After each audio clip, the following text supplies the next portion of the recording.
Yeah, I think we can expect less people today because we changed the dates. Uh, I'll share my screen. I prepared a very long presentation, but it's not meant to be fully covered today.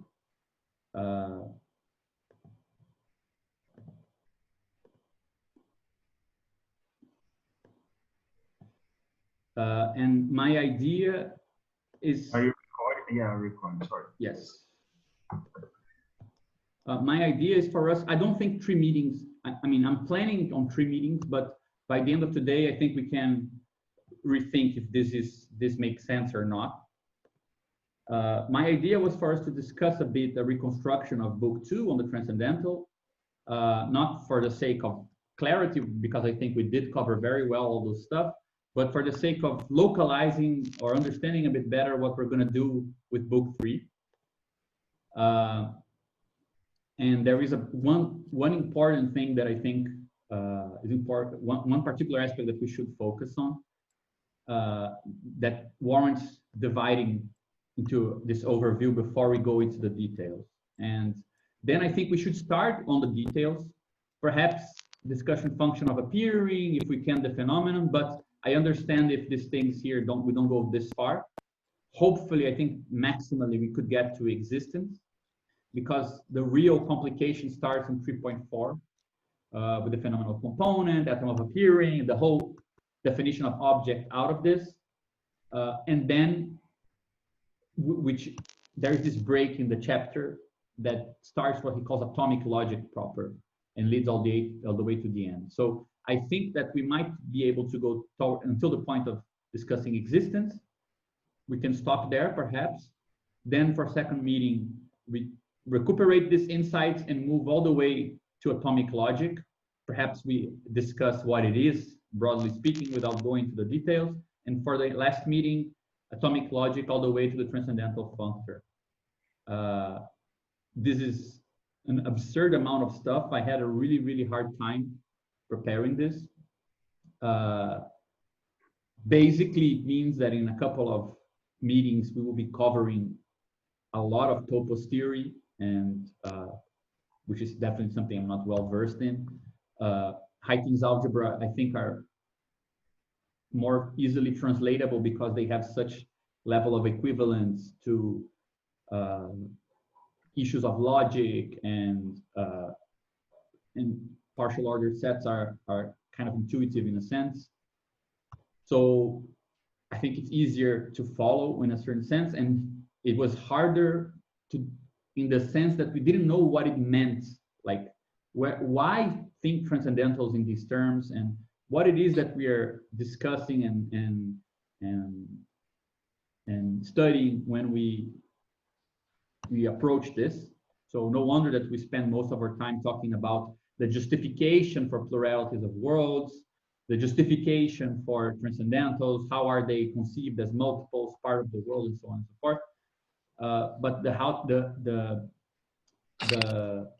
the properties of an Hauting algebra and the properties of these transcendentals, they were more straightforward in our discussion. I do think that at some point it might be interesting to go back to some details. I would like to point out some of these possible routes today.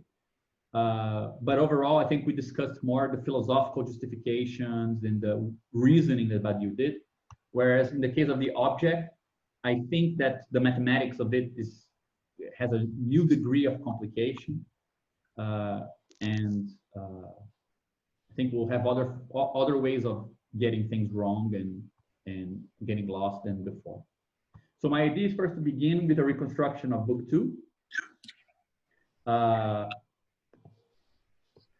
And well, basically the statement that defines book 2, I think, is this one: a world is a multiple that contains a set T endowed with an order structure. This set is then called a transcendental, or WA, right? So you have here the 6 properties, or the 6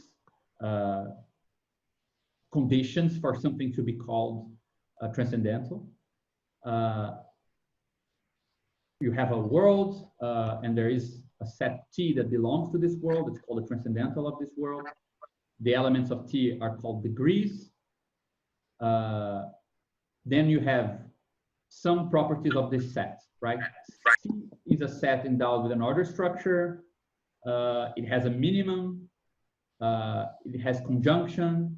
It has an envelope, and it has distributivity. And a set that has all of this, and it's funny. Let me just see if I have it here.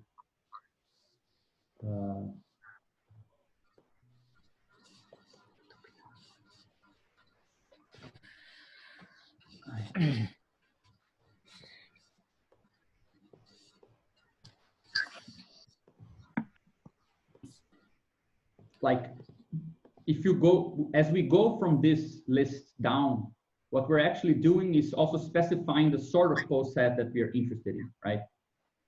There is the, let's say, the whole class of post sets, then semi-lattices. Some of the properties already hold here, but others don't. Then you have lattices, and then you have Boolean lattices, distributive lattices, and then you have, no, sorry, you have bounded lattices and distributive lattices. Some of these properties that we discussed hold in them, some don't. And then all of them, when you get dependence and negation and so on, you get to a Heyting algebra, which is, let's say, something that bounded lattices and distributive lattices have in common, right? So that's what we're doing. When we're doing this, we're specifying the sort of post set structure or added structures of post set that brings us to what he calls the set T and its properties. So one thing that we did last time that I wanted to mention before we move to book 3, because this is not really the point of book 3, but we went this direction and I think it's interesting. We made a constant remark concerning measure. And I think that right at the bottom of our discussion, when we get to the postulate of materialism, this will come back with a vengeance as the reason why he makes a certain choice. It will appear again as, let's say, the very basic decision on how to construct the atomic logic. And if you go to texts that comment on Badiou's construction, for example, this very aptly called Badiou's mistake, where he says Badiou perverts category theory and things like this, you can see that one of the main problems is that because it's not clear what Badiou wants to do, people get a bit frustrated that he restricts the formal machinery rather than explore everything that topos theory could offer. So why is he restricting the machinery? And I think that starting from this discussion concerning measure, which we saw that has basis on Badiou's argument, but it's not that well developed there, we can understand this a bit better. So I just took 2 paragraphs here from Science of Logic where Hegel talks about measure. It's very introductory paragraphs on the matter. Usually in these sections, he gives like a general overview before he proposes the actual development. I'll just read it to you guys. He says, abstractly expressed, in measure, quality and quantity are united. Being as such is an immediate identity of the determinateness with itself. This immediacy of the determinateness has sublated itself. Quantity is being, which has returned to itself in such a manner that it is a simple self-identity as indifference to the determinateness. And then he says, but this indifference is only the externality of having the determinateness not in its own self, but in another. Thirdly, we now have self-related externality. As self-related, it is also a sublated externality and has within itself the difference from itself. The difference which, as an externality, is the quantitative, and as taken back into itself is the qualitative moment. Okay, this sounds absolutely cryptic to me, but reading it against what we've been discussing, I think that some stuff can be said that shows the connection between the 2 things. So in measure, quality and quantity are united. How do I understand this, or how is this for me at stake in what Badiou is doing? For me, this is a statement that Badiou accepts the moment that he says, look, a transcendental is a multiple. A transcendental is a multiple that belongs to T. right? There always exists T belonging to M, meaning the transcendental is a multiple like anything else. Second, he says that quantity is being which has returned into itself in such a manner, so it has returned, there is some self-relation, but in such a way that simple self-identity, it is a simple self-identity as indifference to the determinateness. So there is a sort of separation. The way that it relates to its determination is as a sort of indifference to it. And he opposes this, or he continues to develop this, as we now have self-related externality. So there is something in measure, we will see, that will emerge out of quantity. So if quantity is a certain, let's say, the quantity 2 and the quantity 4, they are indifferent to each other in some sense. Measure is one of these exteriorities, but which is self-related, right? We now have self-related externality. It's somehow sublated externality. It remains external, but this externality is inferior to itself. So for example, if you have the quantity 2 and the quantity 4, they are external in Hegel's sense, and it makes perfect sense with how he interprets mathematical formalism and magnitudes and quantities overall. But in a measure, let's say in a ruler, 2 and 4, even though they remain external in the same sense that quantity 2 and the quantity 4 were external, they are internally related as external, right? In the ruler, 2 and 4 are now joined together in an ordering that the quantity 2 and the quantity 4, as the being of quantity, we don't get that relation.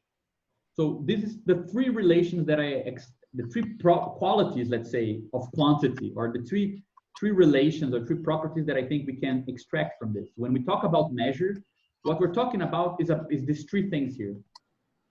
We're talking about a certain world where relations are exterior, meaning they are not defining of being. That's why extensive relation, a relation in an extensive approach is reducible to just difference, a sort of indifferent difference, right? I have one more element than the other. I'm absolutely distinct from the other. It's not a relation of alterity that we have. Something in my being already makes me absolutely different from the other. There's nothing that is implicating me in the existence of the other in quantity. So the relation between A and B is exterior to A and B. It's actually defined by what B or A is, and that's it. They are distinct, locally and globally, and so on. That's what Badiou calls ontological difference. But in T, we get an interior difference. That's why we'll call them degrees for Badiou and not simply difference. Because there is some way that from exteriority, from this exterior difference, what he calls ontological difference, while keeping to the same consistency, meaning without supposing that T is made of something totally different from M, from the other multiples in M, T will present to us a more internal version, a more interior version of that externality we see between quantities. And I think that makes sense for us if we imagine, for example, that if I had a ruler where all the units are divided into bits and they don't connect in any material sense, so they're just separate multiples, yeah, they are different. But the fact that they are glued together in one thing, that gluing of the ruler, where units now, I can not only say if one is different from the other, but I can also see that extensionality also relates them interiorly, right? There are 2 units of 1 inside of 2. There are 3 units of 1 inside of 3. 4 comes after or before 3 and 2, right? Some added self-relation has been produced, but we didn't break with the consistency. These multiples are made of the same stuff as the rest of the multiples in this world. So I do see that in this basic analysis that we did already discuss, but I just tried to organize it a bit better, there is a good reason to call the transcendental, let's say, a measure of a situation, right? Broadly speaking, or a principle of evaluation. Of course, an extensive extensive way of measuring, for example, measuring distance, is a particular form of measure. And what we get here is something that perhaps wouldn't even apply to what Hegel used to call quantity, right? The way that he conceived mathematics to begin with was as a science of quantity, and he had a hard time accepting that it could do away with the notion of quantity and keep operators, for example, with Galois theory, in such a way that you could, let's say, evaluate and model a part of mathematics with another in such a way that quantity in quantitative relations is not what organizes that measuring, right? So to say that there is something of Hegel's theory of measure here does not commit us to say that a transcendental always is a quantitative measure of a world. That's not at all what it is.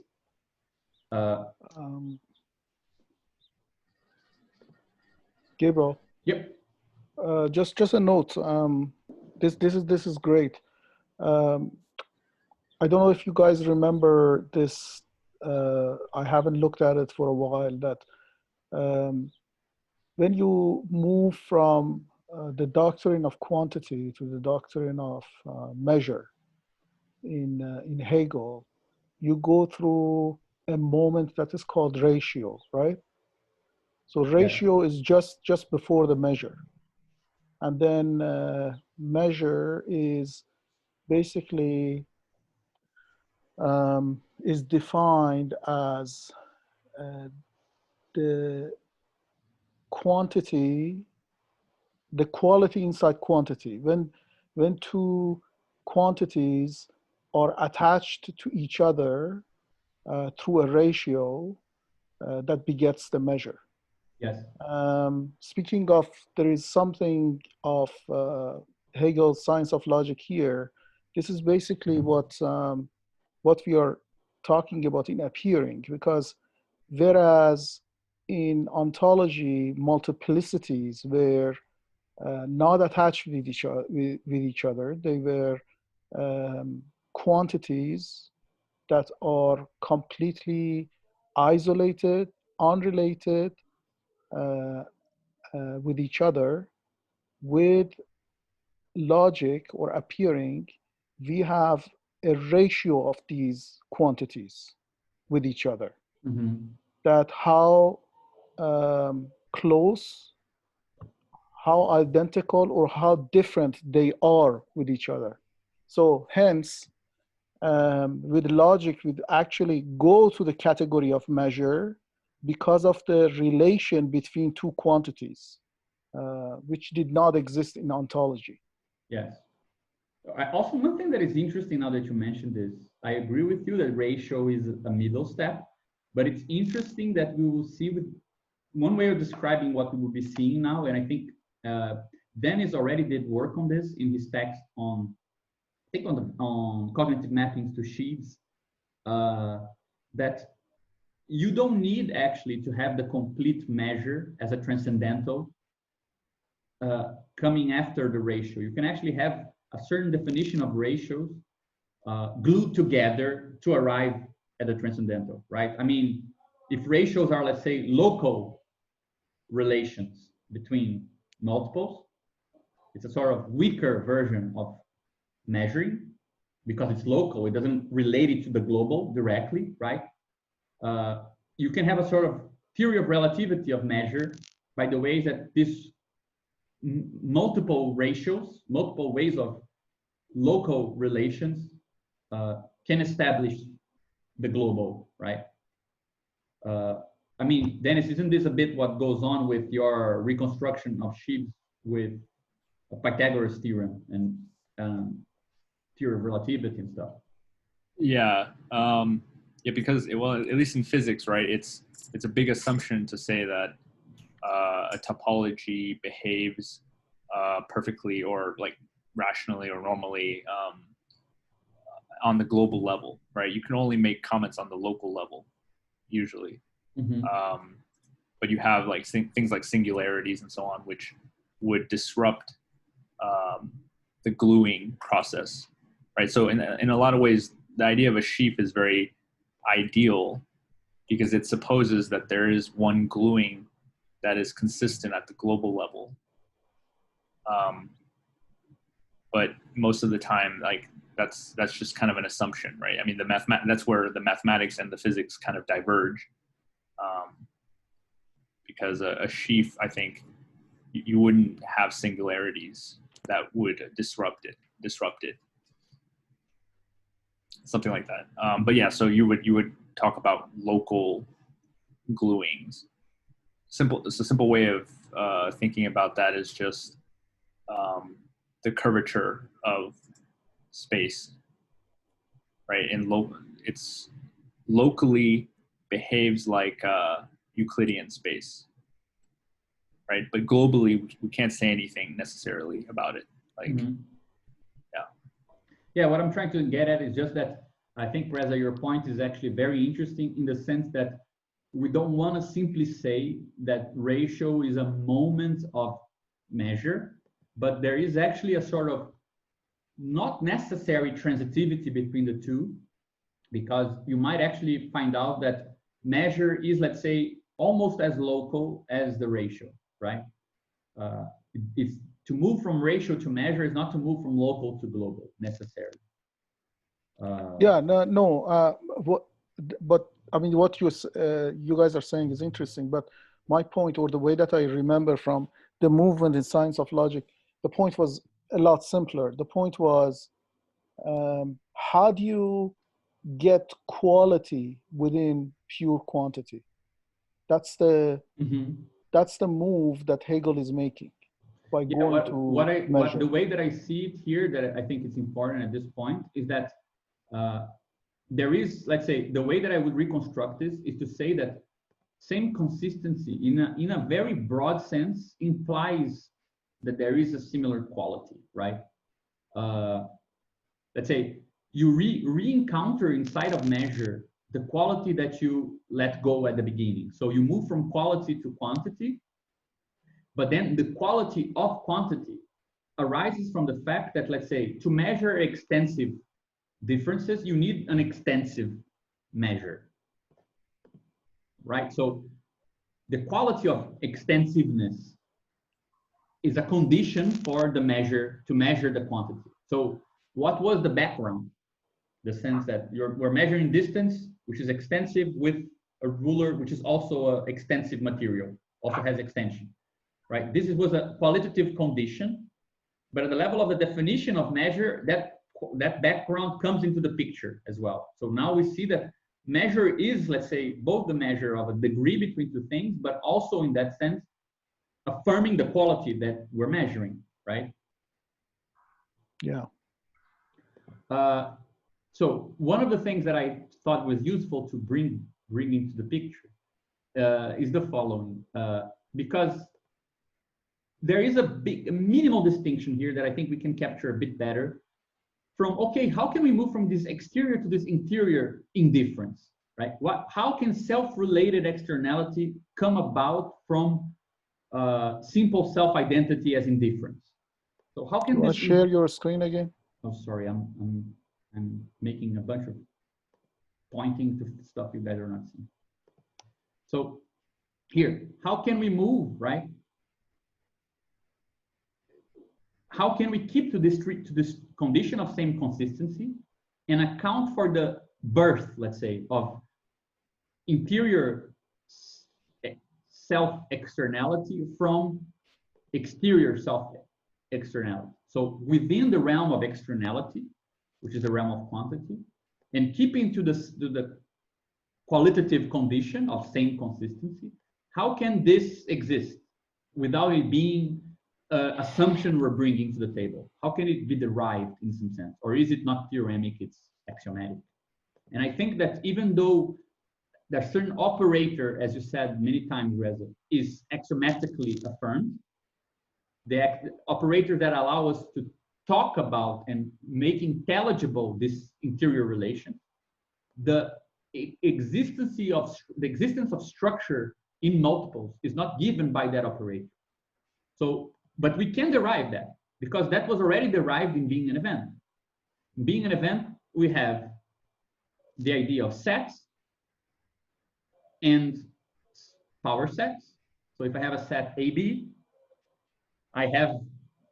it follows that I have the power set with these 4 subsets inside of it, right? And we discussed this many times. It's not only interesting, the reason why it follows from it is also that we don't need to produce a new operator to produce this set. We can actually define inclusion through belonging. So there is a way to, let's say, derive what it means to belong to a power set, or to be included as in a subset of the power set, straight from a condition, straight from the main operator we had. So X will be said to belong to Z if for every Q that belongs to X, this Q also belongs to Z. If this is the case, then we say that X is included in Z, right? So only with the set and with operator of belonging, we have already what we need to construct with the same material the power set. Now the power set, you see that there is a distinction here, which is the self-externality of A with regards to B suddenly gains a new form with the idea of a subset AB, right? It has some relation to the subset A, which has some relation to the subset B. And not only is it wonderful that we can arrive at the operation of belonging, of inclusion from the operator of belonging, but when we consider the relation between these two things, we also, let's say, produce out of extension a notion of intension, meaning we can arrive at the idea of predication as that which separates a concept from the same machinery. Because now we can talk about, let's say, a function f and define it completely by seeing that it has an input which is AB and it spells out only A. So a bunch of functions which have that input and output can be defined in this way, in this extensive way, right? But the thing is that there is also a relation between the power sets. These elements, they are related in some way. So we can actually transcribe a power set which has these 4 subsets in a certain tree, let's say, or a Hasse diagram, which structures them in this way, right? If you have the subset, the nil subset, it is itself part of A and B. And the subset which has A is part of the subset which has AB. So we have the birth, let's say, of this thing we were trying to derive. The move from exterior exteriority to interior exteriority, so to speak, somehow here, right? If we consider this move from representation as the, let's say, the set of all possible subsets that you get as an output if you predicate on S on the original set, and the inner structure of the power set, which is a poset. So there is a relation between inclusion and order. So this is, let's say, of course, this is, you cannot derive everything, and the tools to evaluate this are not contained in this fact. So what Reza said about, well, there are axioms that we are adding, there's an operator we are adding, we're affirming that it's necessary for us to make intelligible, let's say, the ordering structure here. But the fact that there is something to be discussed, the fact that a particular multiple will have a certain quality, right, that makes it interiorly structured, can be found already at the set theoretical level.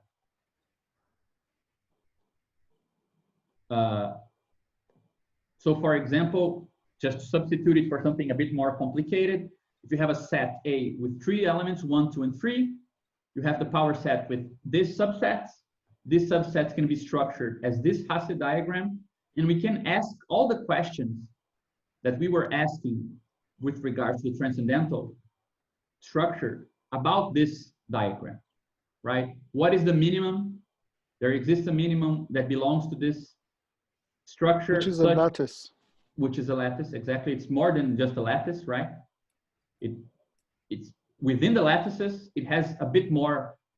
This is not my drawing. As you can see, I would never be able to draw words in such readable way. It would be much worse. I took this from a really good video that I'll share with you guys here. Let me just find it here. It's just a very simple class on model theory that focuses on the relation between both sets lattices and Heyting algebras. Just add it to the to share it with you guys. It's like 20 minutes long. And he goes property by property that specifies us until we get to the Heyting algebra, right? But you're right, it's a lattice. And you can start asking the questions of this lattice that verify the structure of a transcendental. So the mu element, for example, here, the null set, what it means for conjunctions to apply, right? For example, the conjunction between the set 1, 2 and 1, 3 will give the common element between the two of them, which is 1. You can talk about envelope as well. So the envelope of 1, 2, and 3, the union of all of them will be 1, 2, 3. You can talk about distributivity. So all these operations are, let's say, increasing the intelligibility of this structure. But the structure itself was here. It's a multiple. And this multiple is, let's say, just a necessary constructible set out of the axioms of ZFC. Yeah, that is guaranteed to exist. It's guaranteed to exist, exactly. It's a freebie. So if you get ZFC, you get post set structure, and some of them will have not all.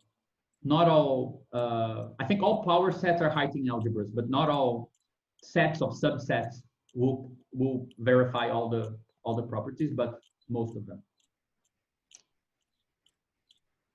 So I think that this. I just want to also add, you can generate other Heyting algebras with like that underlying 3 elements, right? This is only one way, right? Power sets are only one way of creating a Heyting algebra using these 3 elements, but you can actually create infinite lattices from just 3 elements as well.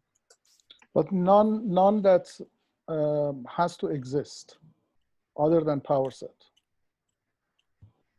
I think that's the point, right? Yeah, we do get, I mean, let's say we do get something from ZFC that guarantees that if you add this additional machinery, you will be able to ask questions and get answers of this sort, right? Yeah, but I'm waiting for your punchline though. I mean, this is really nice. I think What punchline? I thought that, so this is really good that given the one that you had colored diagrams,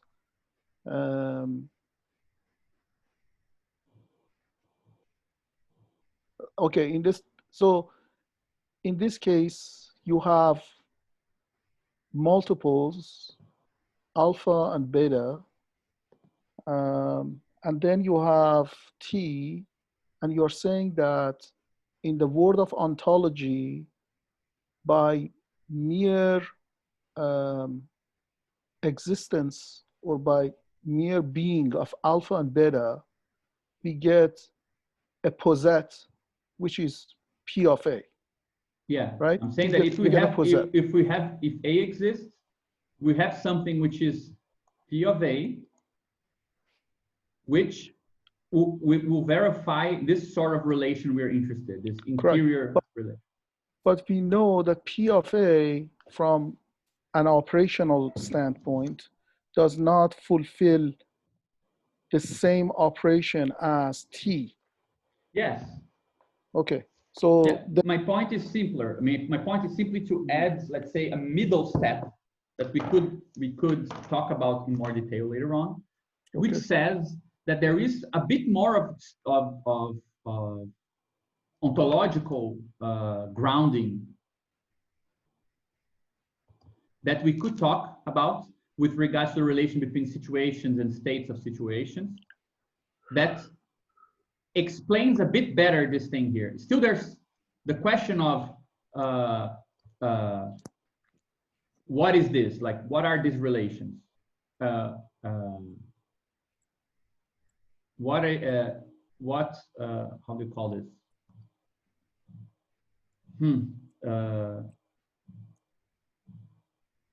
What is a power set, right? But how to make it, what has been made intelligible by this, right? So what is singular about a particular power set, and what sort of operational intelligibility has been born? This doesn't really interest being an event. In being an event, we are interested with the fact that, well, if you got a state of a situation, this will actually lead him to discuss model theory, right? And to talk about if everything in the state of situation makes the situation expressible. And the discussion on predication, that's what interests me.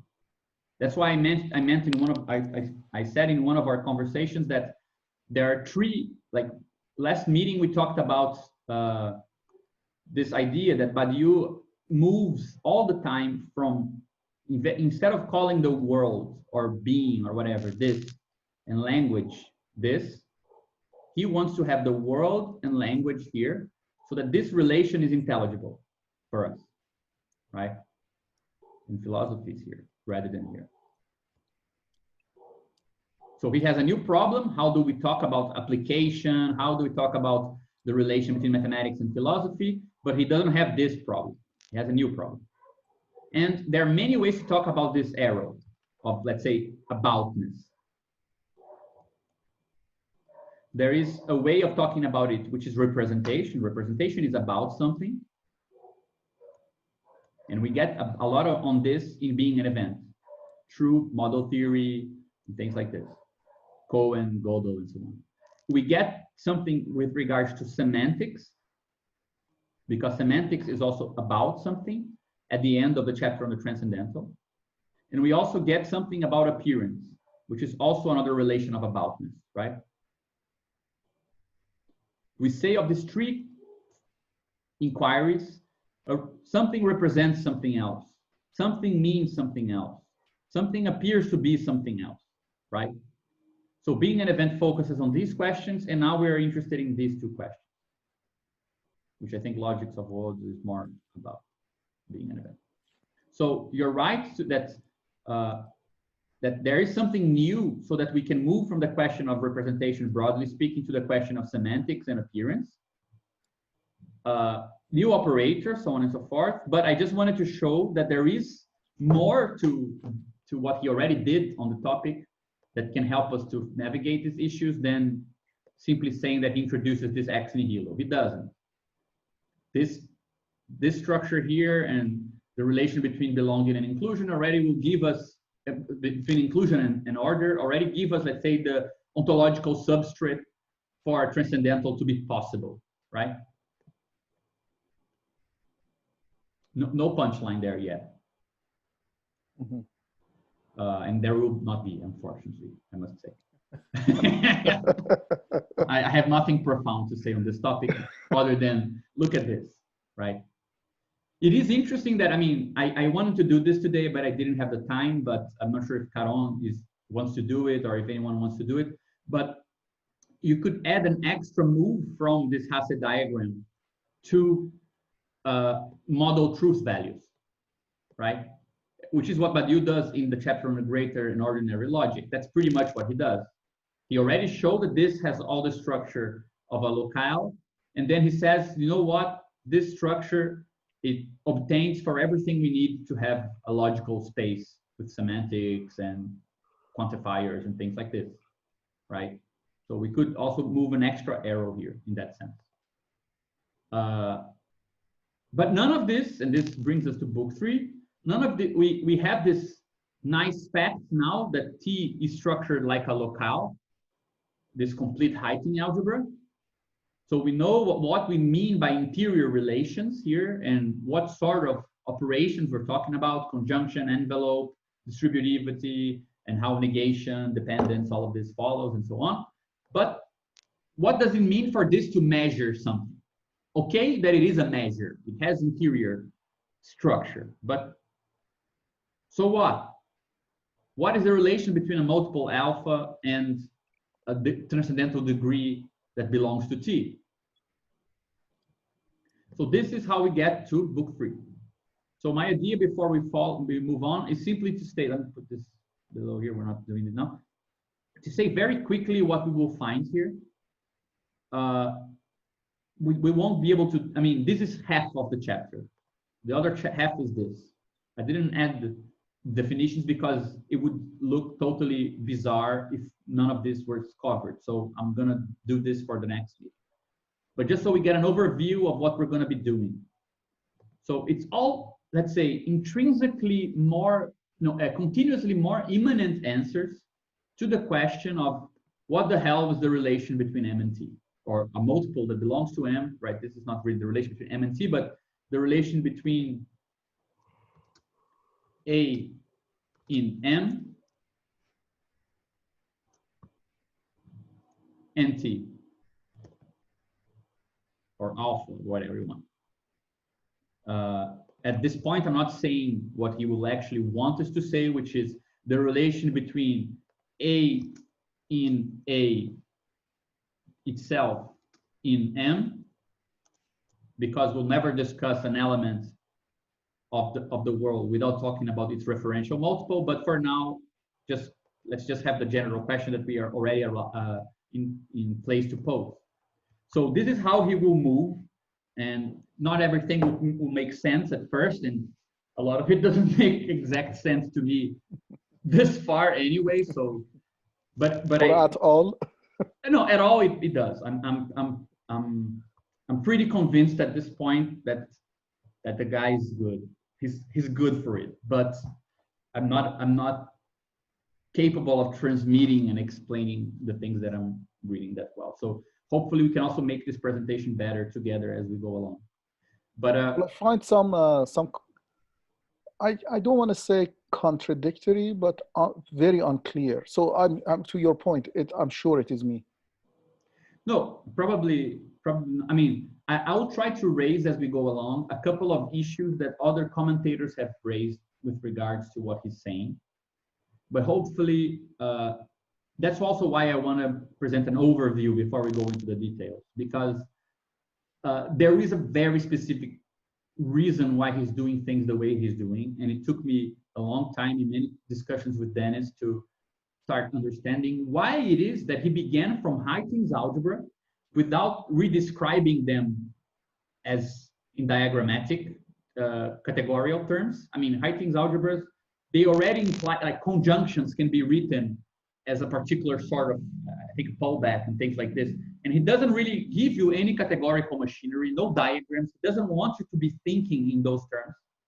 He wants to go through high-things algebra, then this restricted version of a topos, and then sheaves, and then category theory in a more usual presentation at the end of the chapter on the chapters on relations, on the book on relations. So why is he presenting it like this? And why does he make some decisions? I think they're all kind of hard to follow, and it makes a bit more sense if you understand the general move of the chapter, which is also the core chapter of the greater logic. So it kind of gives you the panorama of the greater logic as well. So I'll just go one by one definition, and it might be a bit weird at first, but you guys will see that I took a lot of trouble trying to kind of give you stupid Venn diagram or whatever versions of it all to make more sense. But so a phenomena will be described as, the first thing you already see that it's not really a phenomena in the world, but a phenomenon of A in a multiple A relative to the world M. And this, we'll see that it's a crucial conditioning. So it conditions the reference multiple to it, and it conditions that a phenomenon is relative to a world, is the set of values that the function ID A of X, which he already introduced in the previous chapter, but we didn't really see much of it. We're going to see much more of it now, which is called a function of appearing. So it's a set of values that the function ID of A with all other X's also in A, in capital A, obtain. So yeah, we get here. the set of values that the function ID a of x obtains for all x that co-appears in A. So a phenomenon will be defined as all the values that A gets when evaluated with everything else that is in the same multiple, the same reference multiple. Existence will be defined as the degree of existence of x in A, in a world M, is the value of the function of self-identity, so identity of x to x itself. So you already see that existence is not thought in absolute terms, it's thought in terms of degrees. You can have more or less existence. You can have, so self-difference defines existence, not the other way around.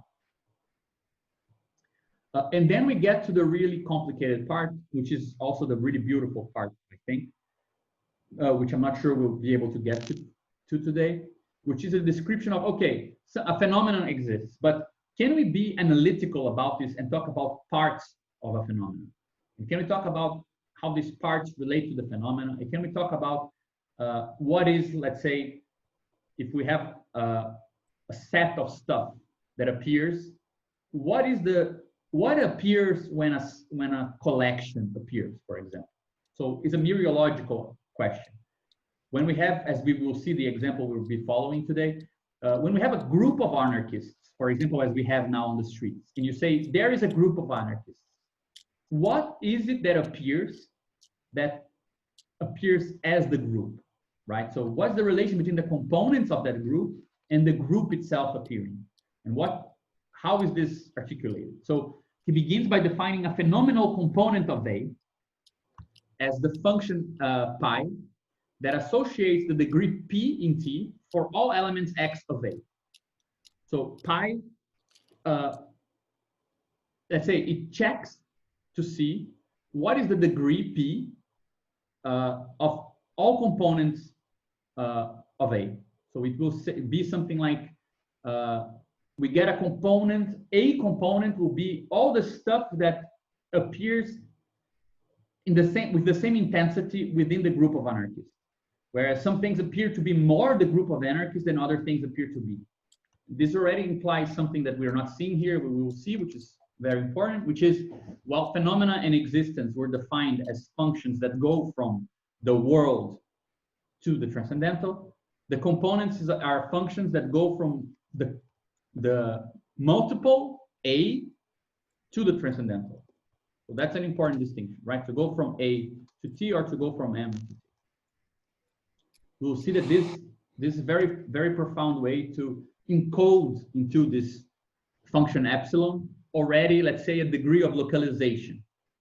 But we'll see what this means later on. Actually, that's a very good point. I was going to mention that about phenomenon and existence. I don't think the belonging to A comes into the language of the definition of phenomena of existence yet. It is with components that belonging to A is important. So yeah. In phenomena and existence, as far as the element is concerned, they freely belong to world. Actually, we will see that he brings in the question of the referential multiple A already in the section on the phenomenon. But I agree with you that it becomes absolutely important as we go along. In fact, it becomes the crucial point, I think. So I agree with you. It only begins to code something into itself to be relevant to what we were discussing when we get to components, but it's presupposed in the idea of phenomenon. So he does make that remark earlier on because he will need it later, right? But I agree with you at the level of, and we will see this at the level of phenomena. We're talking about, let's say, the relation between A and the world. We're not talking about the relation of what's inside of A and the world yet. Like, for example, in his example that he makes is a column of the temple is a phenomenon when there is a transcendental indexing between them column, not with only the other columns, which also are in the table, but also with the women, with the trees, with everything. So the column becomes a phenomenon with respect to X that belongs to the world, to the entire picture, not just in A. Mm-hmm. Yes, I think you're right. Perhaps this is a bit to co-appear in A, which is the definition. I think we'll get to that more detail. I just don't want to miss the point, but yes, I think that's crucial. So he will say a phenomenon component is, let's say, organizes slices of this A, capital A, in terms of things sharing the same degree of appearance, right? And we'll have, let's say, the lower slices, or let's say, faded degrees of that don't really belong to A that much, don't appear that much to belong to A, and a maximal degree, which will be the crucial point, which is exactly an atom. Meaning an atom is a component which belongs absolutely to A. So the pi of this atom is maximal. And we can verify, as we will see, this is crucial, that it is unique. If you have, not because there is only one of them, but if there are many, they will be identical. You won't be able to distinguish those, right? Sorry, again, an atom also could be a phenomenal component with no element absolutely belong to it. Yes, true. That's why he says it's none, or it's one or none, but at most one, yeah. right? Yeah. And then there is the big problem, which is the idea of the real atom. So once you define that part of A that belongs maximally to A, then there's the question of, okay, what's the relation between that part of the component, right, that component of the phenomena, and its ontological substrate, right, and the elements of A. So he will say an atom is said to be real if there exists a sole A, in capital A, where pi of A is maximal, such that for every x in A, the identity of the other components of A, of capital A, to this atom are also the identity of other components of A to the same atom. So it's actually an inverted kind of idea of uniqueness, like, but we'll again see that because there's a big, let's say, polemic of the chapter appears here, because he will introduce a postulate, meaning something that is not derived from all of this, that all atoms are real atoms. And that this has big consequences. And finally, he will say an object is a binomial formed by a multiple A and a transcendental index ID, right? This function of identity or function of appearing, such that for every atom in A, that every atom in A is equivalent to the real atom identity of A and X prescribed by the element A, right? By that real atom. So object requires that we first define real atom, because this will bring, let's say, the ontological substrate into the picture. And then it defines defines the object as, look, you need to have this multiple, you have a transcendental function that indexes it to the transcendental, but in such a way that every atom in it is equivalent to that real atom. So, I mean, I organize this multiple steps in this way. It goes up and down, then up again and down. So transcendental structure is a way for us to talk about what is special about this set T, right? Transcendental indexing, or the phenomenal, the function of appearing, is a way to talk about what's special about this relation between alpha and P, for example, right? Or better speaking, this triadic relation, because it's a relation between alpha and beta, their identity or difference measured by P. Then we'll see that a phenomena concerns actually, if he calls it a function phi. Is this a phi? It is, right? Yeah, phi, right? Or yes. Yeah. Or is Again, it now psi? Phi or psi? psi, yeah, I never know. Yeah, psi, sorry, psi. Phi something. Psi. Because we're interested now in not. Oh, that is phi. That is capital phi. Capital phi, okay. So function phi for phenomena, that makes a lot of sense. In fact, we're now moving a bit more to the interior. It's no longer interested in simply the identity function, simply these mappings between multiples in M and that particular multiple that we investigated in the previous chapter, but more specifically, all the evaluations of this ID function with regards to all multiples that co-appear with it. So that we're already, let's say, saying that if you evaluate this ID function, always keeping the same multiple as your reference, you learn something more specific about it. This is what makes it as a phenomena intelligible, right? Then we move to existence, which is actually simpler in the sense that it's the self-evaluation of one of these 5 functions is actually not one of these ID functions is actually alpha with itself. When he just calls it E, the E function of existence, which also gets a degree in P. And then we get to the component, which will be this pi function, which now starts to code a bit of the relation between A and T into the relation between parts of A. And then with the atom, something more gets coded in the relation between alpha and beta once we establish that alpha belongs maximally to A. So more and more, we're starting to look at the relations between multiples without having to access directly or return to the function of appearing with regards to the transcendental. And it's almost like we're, again, moving from the transcendental set back to the multiples and seeing how these local relations between them tell us something. They already code into them a lot of the transcendental structure of the world.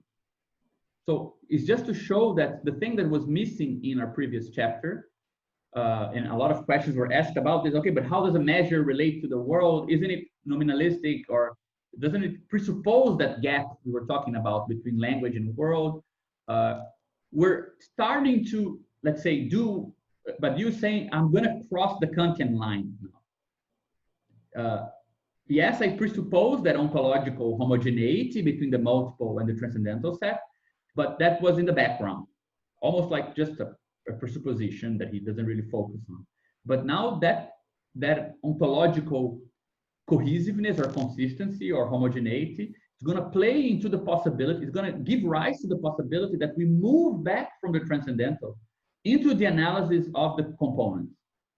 So what I wanted you to see in this process is that we move from this inner analysis of the structure in T more and more into an analysis of the phenomena of A, then to the existence of A, then to the inner relation between components of A, then to a relation between the component of A and its subset, sorry, and its sethood, right? This is it's really not clear here, but anyway. And then we will get to the problem, which is it starts to appear here in the way that I did this. Imagine that this is, let's say, the wider it is, the less it belongs, right? So it's like a gradient.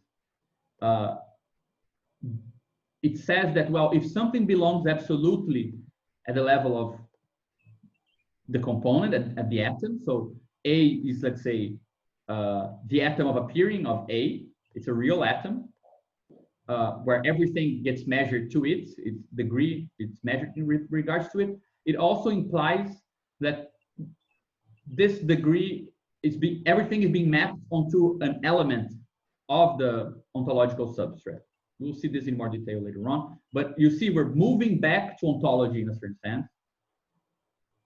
So I just wanted to show this very nice dialectical movement that goes from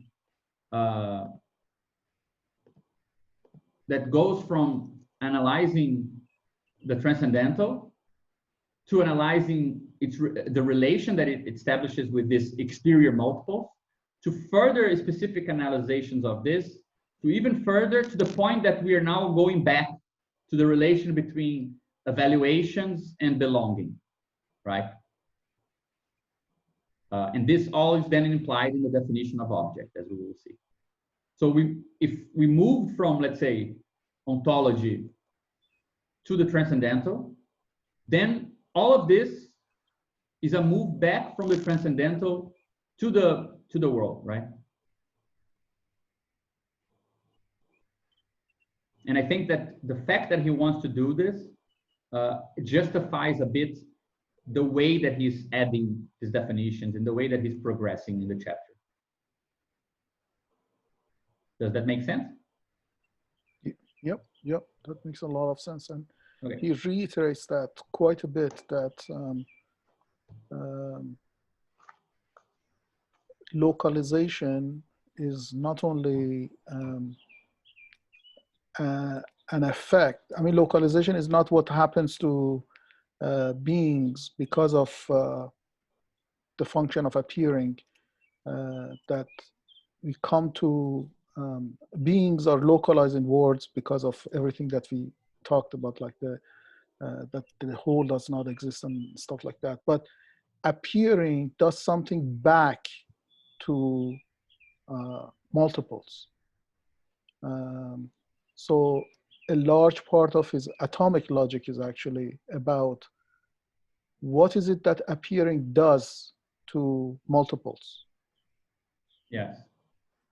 And I think that even the language, I think that there is something in that way of saying, like appearance does something to being, that is not exactly good, because it implies a temporal relation where being, then world back to being. And I don't think that that's really what's at stake. Right. So much as, let's say, perhaps a different word would do better, like a different image, where if such and such in a world, then we know more about the being, right? So it's let's say parallel inferences or parallel developments more than if such and such in a world, therefore such and such will happen to be, right? Something like this, which I think would be a bit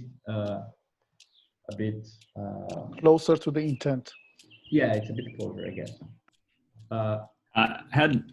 Looking at these diagrams, I was thinking about comparing it again using the metaphor of food as the classic example the ancients used, right? So if the phenomena, I was thinking, because everything is mapped to the same degree, I was thinking a good example of a phenomena would be within a given dish. It would be everything that is salty, for example, everything that is spicy in the dish, right? Because you have like salty, spicy, sweet, and so on, and those are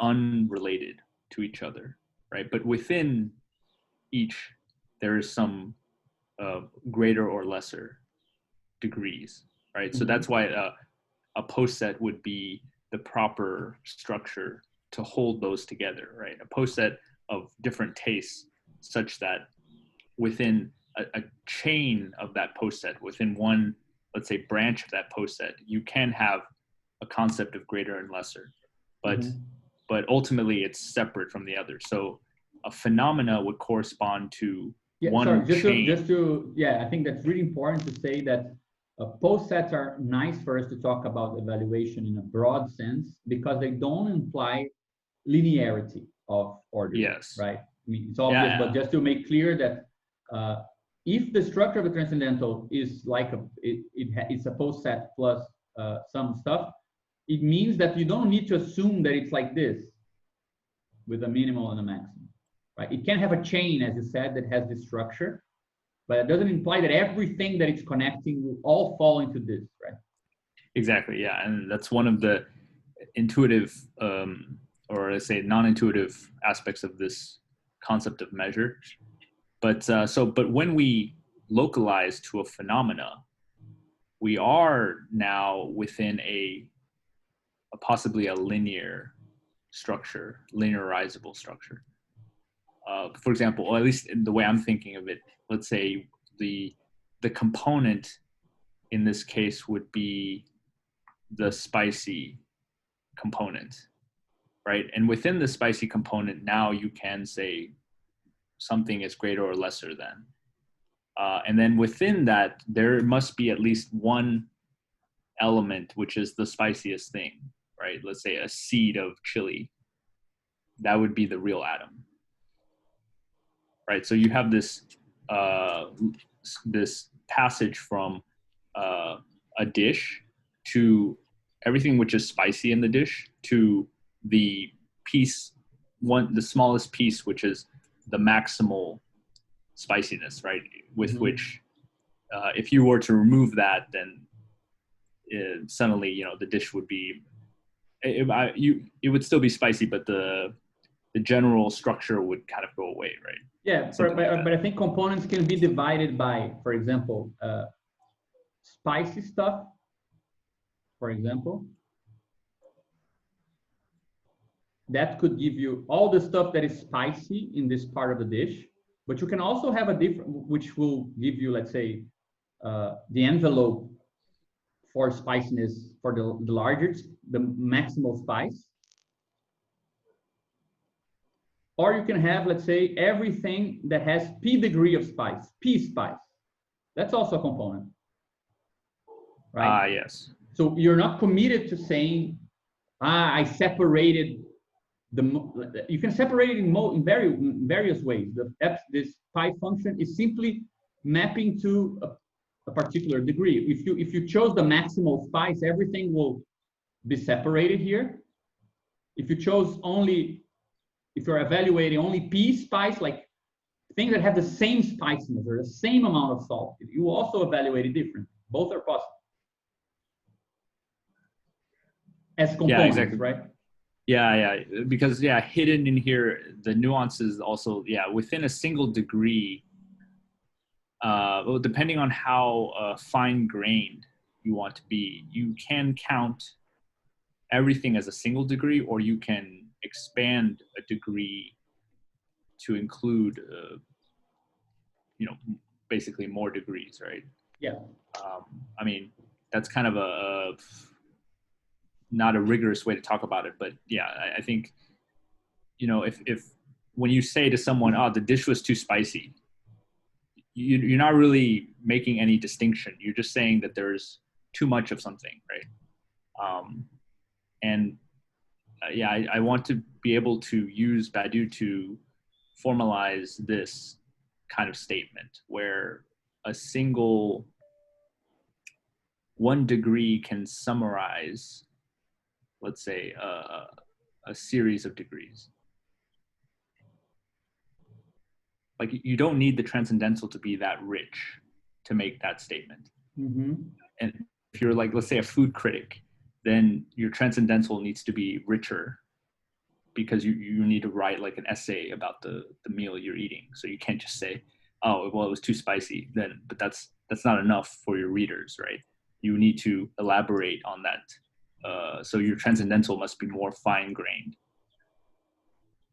Mm-hmm. But within 1 degree, you can capture more subtlety.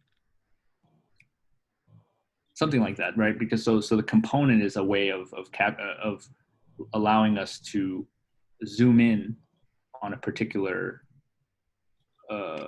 part of the transcendental, let's say. Yeah, no, I agree I think that's an important point. Would you agree then with this, that the phi function is measuring, let's say, the appearance of spicy stuff?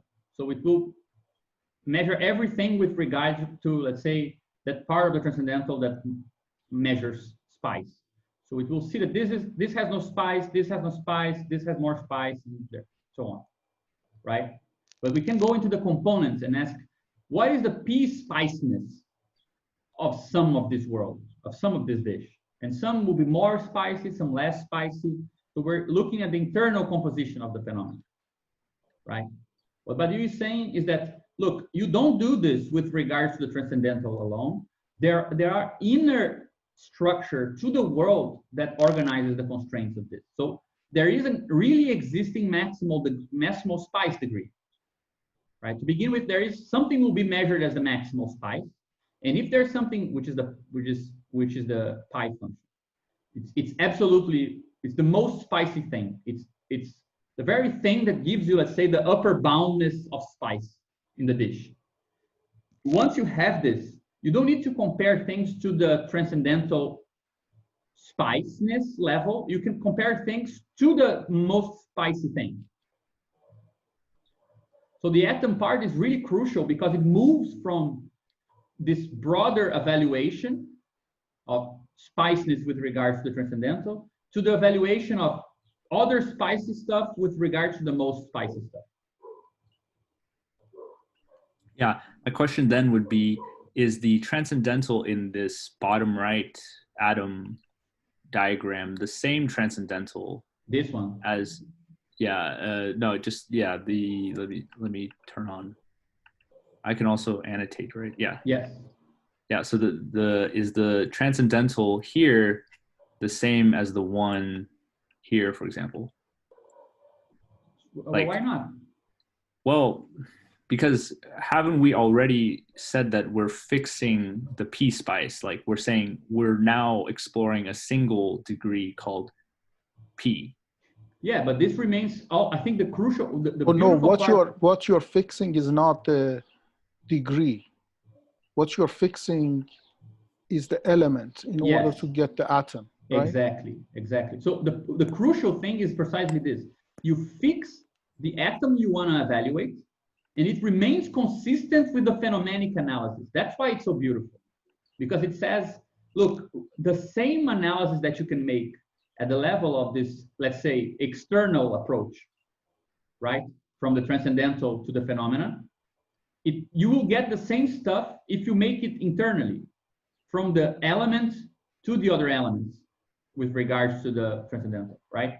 So these two things are equivalent, the atomic analysis and the phenomenic analysis. They won't give you different results, but the fact that you can move into this object view, right, where the object classifies the degrees, not the transcendental. The functions are functions with regards to the object. We will see that the atom is defined like this, where A, and you mentioned this to me, Dennis, this is really crucial, right? The function of appearing, A is an object, or in the broad sense, not in the strict but Jungian sense. A is an element or a term, and ID is the function. And we will get, when we get to the atom, to a moment where A is the function of X. And even more than this, we'll get to the localization point where this sort of stuff will give us the localization on another element, right? This is further down. But could you go back 2 slides though? Because I was just confused by the definition. If you just go back 2 slides to where you define the phenomenal component, right? This part here, isn't this fixing P? You're choosing a single P and saying, now give me everything that has this value. Yeah, but we only fixate the object, the term, the multiple in the atom. Up to the phenomenon component, you're right. That's why I said what we're doing at the level of the component is questions like stuff that is P spicy. So it's fixed on P. You're right. Right? Yeah. So at this here, the fixation is on P. I say, let's see everything that fits in this function if P is fixed. When we get to the atom, we're doing something else. We're saying, let's find that stuff that is maximal. You can say, this is a limit case of this. But because all of the elements that do this, right? If this is X and this is Y, it follows that X and Y, the identity of X and Y is maximal as well. I don't think in the component P is fixed. I mean, a component can have various degrees of no, but a component results. has a degree, yeah. But you can do anything here, right? Yeah, what I'm suggesting here is like the phi is fixed, the capital phi is fixed, but the pi is not, right? Or yeah, no, look, but we can say this: phi is fixed for a multiple A, right? Phi will say let's evaluate everything with regards to A. So you actually have the ID function like this, and you say let's fix alpha here and variate here. And all the functions that you will construct like this together, that's what this function collects, right? So let's say it's all with regards to alpha, but the function is the ID function, which is a transcendental function over the whole thing, right? I see. So you're saying the capital phi is the collection of functions where the first argument, so the collection of identity functions where the first argument is fixed to a specific element. Okay. Yeah, which so is not the if same I have as this. if I have 5 elements, then there should be 5 identity functions. Yes. And phi captures all 5 of them. Okay. Yes. And then when you move to component, what we're doing is, first of all, we already fixed A. So we already know that we are inside of A, right? It's not unfixed, but once you're inside of A, you ask the question, how much do stuff belong to that thing? So you define spiciness, like the things that the referential multiple is spicy stuff. Now you ask about, you slice A in terms of the P spiciness.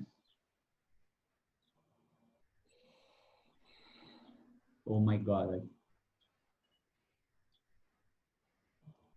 But this can vary, but for one evaluation, this is fixed, and it will give you a bunch of stuff here. My understanding is slightly different than yours. I think this is why the confusion maybe is.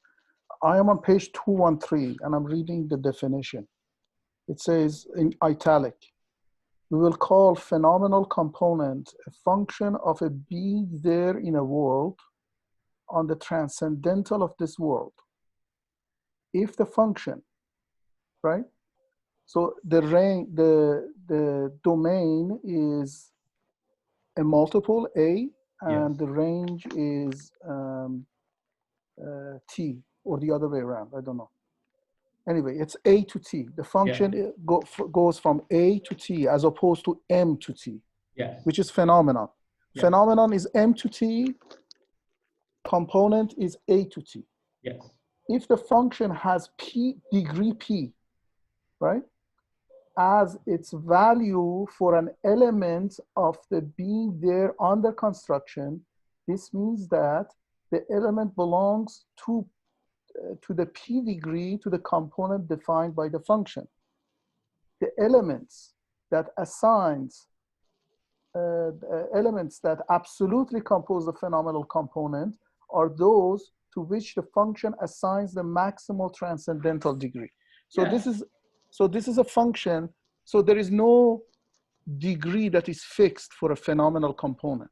So you say spicy ingredients.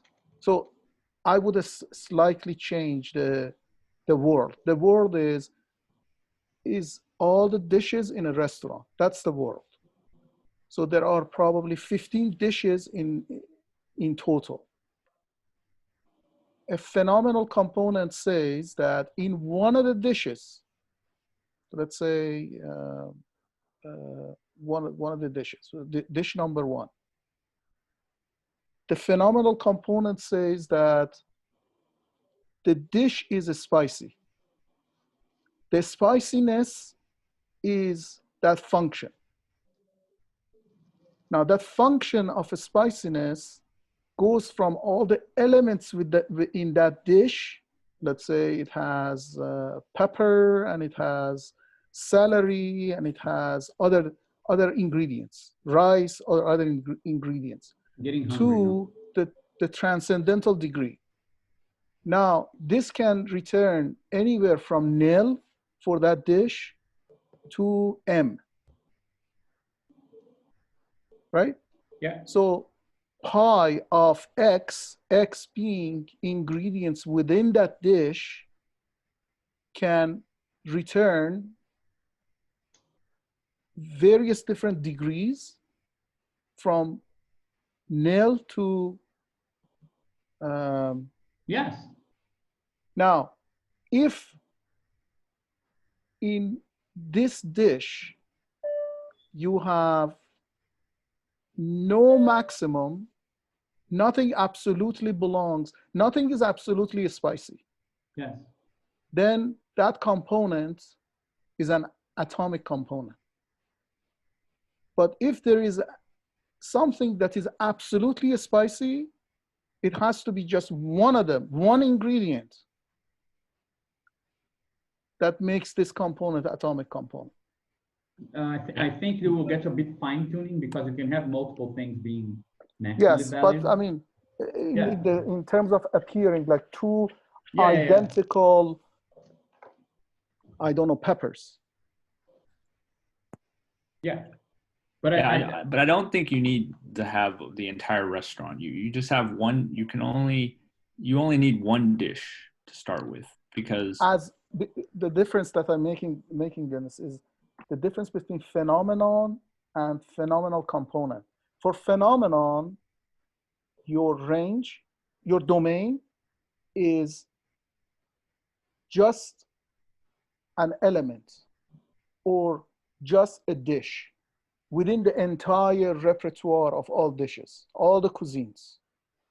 For phenomenal component is just one of the dishes. So the phi, the domain for phi is entire M, as we discussed earlier.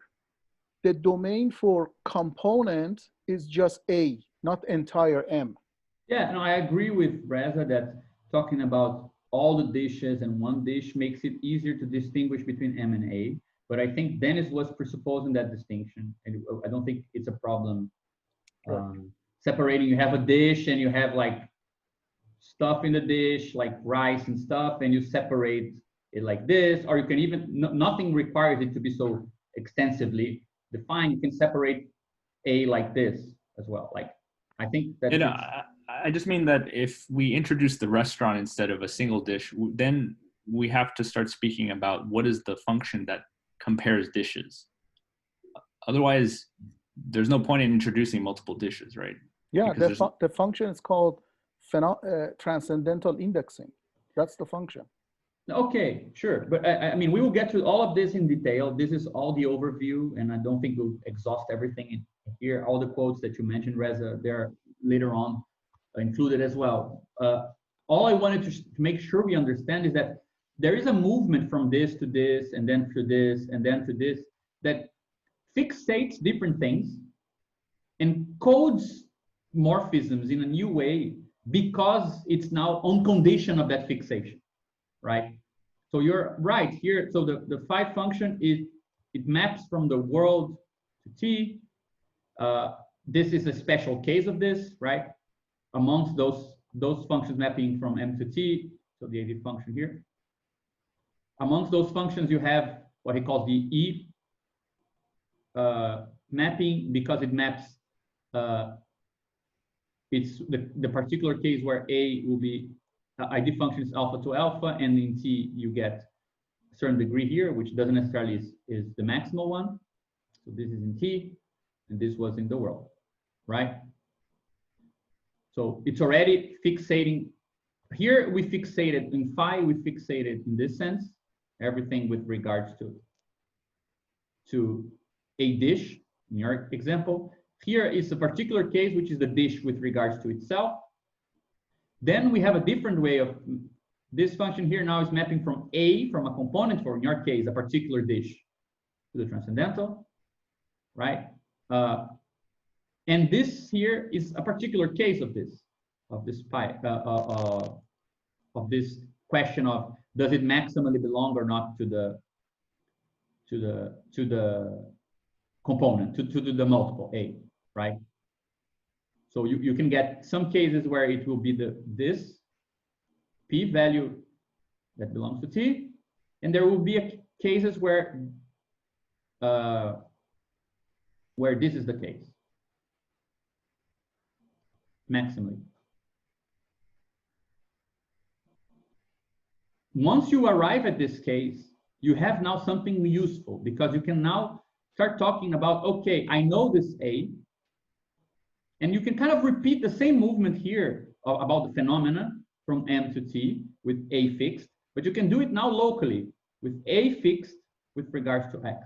which is actually the equivalent of asking about their identity to A, where A already is an element that acquire maximal belonging to the component, to the referent multiple A, right? So I just wanted to make sure that these movements here and this, they make sense because this is the general strategy that he's using. So the exact meaning of, okay, can we talk about P as, let's say, the same saltiness in a dish, the region that has the same saltiness with regard, let's say, is a dish that has salad, which is not so salty, and a steak. The steak, most of the steak has the same saltiness, but some of the rice also has. And you could say, this dish is too salty, like everything is too salty. You're talking about a bit of the rice and the steak, but there are some stuff that have this maximal value of saltiness amongst all these axes, right? A is one of the axes. And the fact that there is something like this A, which if it is in this way, right? If it does happen that there is some atomic that is a 1, you can start evaluating stuff with regards to it, not with regards to the degree. No longer you're interested in seeing how things relate to the P degree, but you're interested to see how they relate with regards to the maximal degree of A. So the atom becomes the measuring stick, let's say. That particular pepper becomes the thing that you measure other stuff against. This will raise the question, okay, but what is the actual ontological status of the maximal atomic element? And this will get us to the postulate of materialism and to this particular thing here that Badiou considers crucial. For me, it makes a lot of sense as well. Yeah. Does that make? Yeah, it makes a lot of sense. I mean, I think we're all on the kind of the same general understanding right now. I think there's some details as far as if we were to apply this to a specific situation. Let's say we want to analyze food as the example we've been using. I think it's also very important to specify what is the transcendental we're dealing with. Look, we can do with the dishes in the restaurant, call it the menu.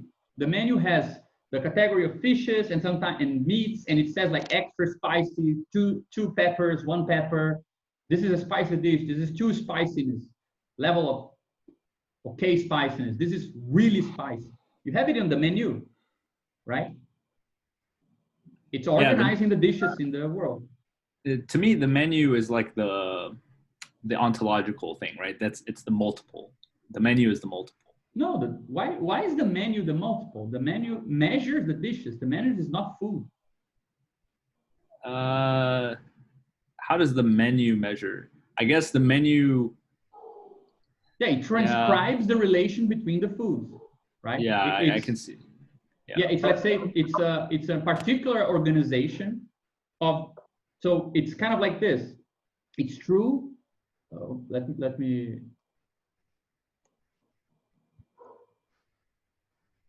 Shit.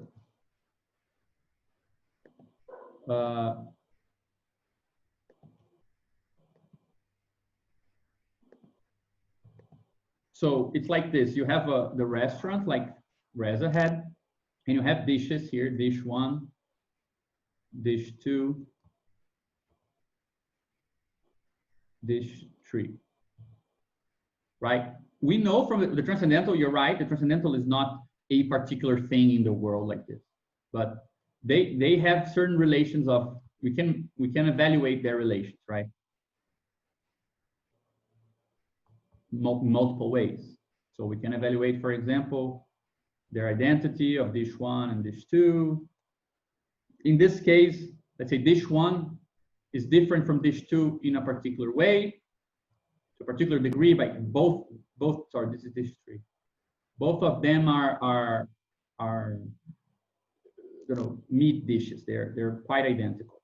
And dish 2 is actually a fish dish. So, by the way, I think this example is working out much better than Badiou's examples. So this is P, and P is smaller than Q, right? So they're more identical, these two, and these two are less identical. Well, because this is a transcendental in the menu, it's possibly that dish 1 and dish 3 will be under the same heading here, and dish 2 will be in a different heading. Why is it like this? Because of the transcendental structure. There are multiple ways you can represent this structure, but that's the structure you're representing, right? But let's say you add a specific thing, which is this dish has 1 spice and this dish has 2 spice. So now we're saying that with regards to the spiciness transcendental, which is one of the things being measured by this thing here, right? There are 2 spices here, and here there is only 1. So I can evaluate this component, this pepper component here, and see that it will belong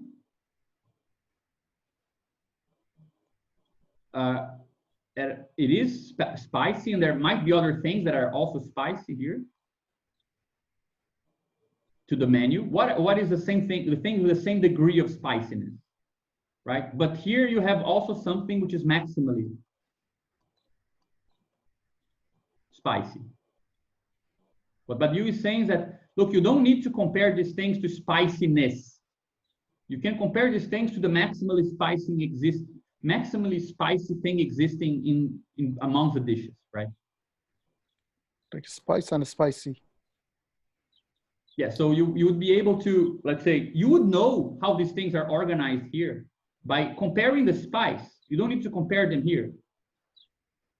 This comparison will be the same as this comparison, right? So we're immanentizing even further the measuring to the world.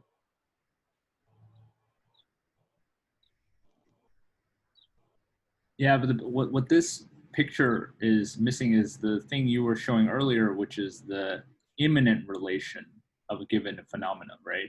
Right now you have a restaurant, you have different phenomena, which are the dishes,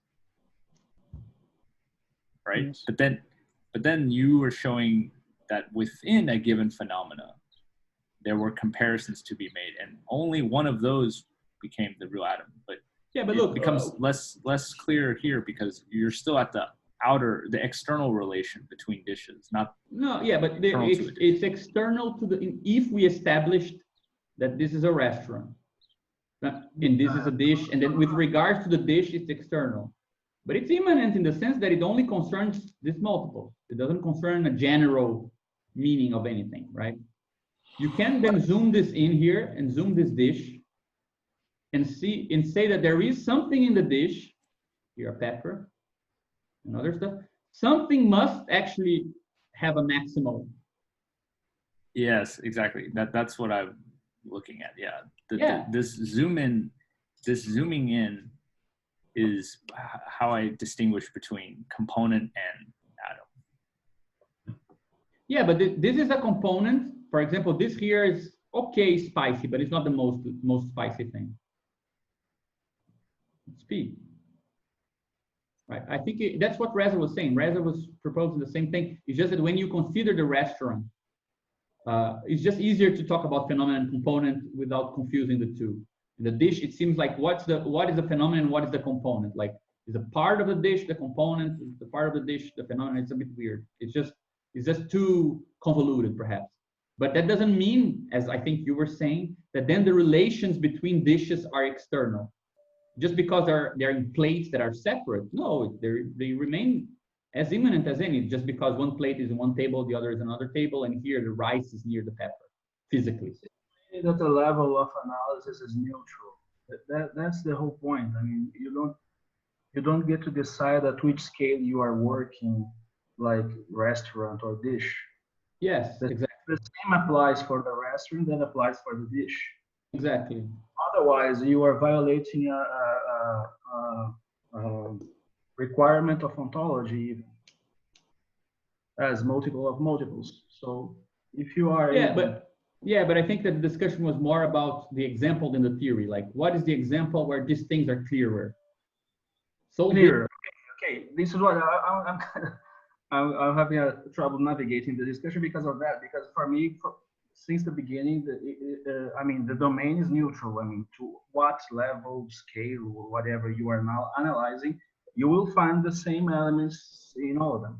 Yeah, That is actually, Operational elements, not the same values or not the same, no, true. I think it was just a matter of how to make the example clearer for the operators we're trying to work. But you bring something in that I think it's the most profound thing in everything that we're seeing, is that once we've done this movement, and then this, and then this, and then we arrive here, we realize that this stuff here is actually in the condition to set the scale. Well, if the level of analysis to do all of the things before is at the level of pepper and not of the subatomic components of stuff, that will give you the closure of the world. That's, let's say, below this level, nothing matters in terms of appearing in that world, and above this the atomic level, it counts, right? So we actually get to the point where this suture of logical spaces onto being is defined. I see. Like, you get to the point to define what is the minimal multiple that counts within a world through these operations. Yes. So it doesn't mean that its multiple doesn't contain other multiples that contain other multiples. Like you get to individualize a scale almost. In this scale, and within this scale, I don't know, the pepper seed is the atom. Yeah, exactly. Perhaps the pepper seeds, because two peppers, one was more spicy than the other, but they were the same brand. So what happened? Yeah, I won't be analyzing sodium molecules or anything like that, just the pepper seed. Well, it depends. It depends what appears in the world. So for example, if your world is fine grained such that finer grain entities appear in the world, then yes, they are part of your but there is a constraint on that. discourse. So for example, let's say there is a transcendental T of the regular customer. Yeah. And there is a transcendental T1, which is the food critic. Critic. Right? The food critic might, between P and Q, there is R for him. Whereas for the regular one, it's either P or Q and there's nothing there. Right? It's less fine-grained, as you said. There is a correlation between this fine-graining in the transcendental and the atomic, and what will be defined as the atom. If it's the pepper or the seed. If it's peppers in general or types of pepper, right? But the beautiful thing is that we're going to learn about how the resolution of the transcendental from the inner ontological structure. There is a constraint, there is an ontological constraint. And this is crucial because it says if the food critic analyzes these things in totally different way, he can be this, let's say T1 is an expansion of T, but it still bears constrained relations with it, right? Mm-hmm. T is smaller than T1. Analyzing other stuff unrelated to the stuff of, the regular T. Actually, I know where you guys are going, but I think I would approach it differently. I don't say that it is because how fine-grained the T is that the words are different, but it is how fine-grained the appearing of things in a world are arranged that T is fine-grained. Yeah, but I think it's neither one or the other. The best way of saying it. The best way of saying it is those two things are equivalent. Philosophically, yes, they are equivalent, but philosophically. But that's crucial. That's a crucial point. No, I agree, but it is the arrangement or appearing within the world that basically determines the transcendental, not the other way around. Yeah, I don't see exactly. I mean, if we're agreeing that the crucial point is that a transcendental is the same thing as the appearing, let's say, transcendental is the set of all this stuff. I don't see I don't see why we need to give precedence to one or the other, because appearing in a world and being evaluated to the P degree in T, they are, I mean, it's not like makes They are sense to say, operationally. it doesn't make sense to say I changed something in the atomic composition, therefore I changed T. Because changing the atomic composition is changing T, it's the same thing. So I'm reacting to the statement that for a food critic, T is more refined than for a customer.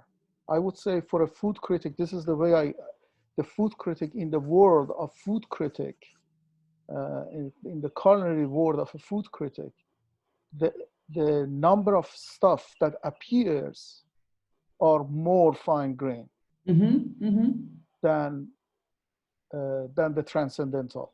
Hence, I would say that the world for a customer may be no different than the world of the food critic. They are the same world, but it is just the customer. This is another approach. The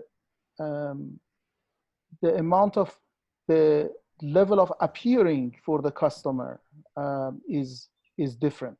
So, for example, the customer does not see the relationship between lettuce and tomato, or doesn't care, or does not see, or it just does not happen that they have to have a certain ratio in order for a green salad to be a good salad. But that does not mean that that does not appear in the world. Yes.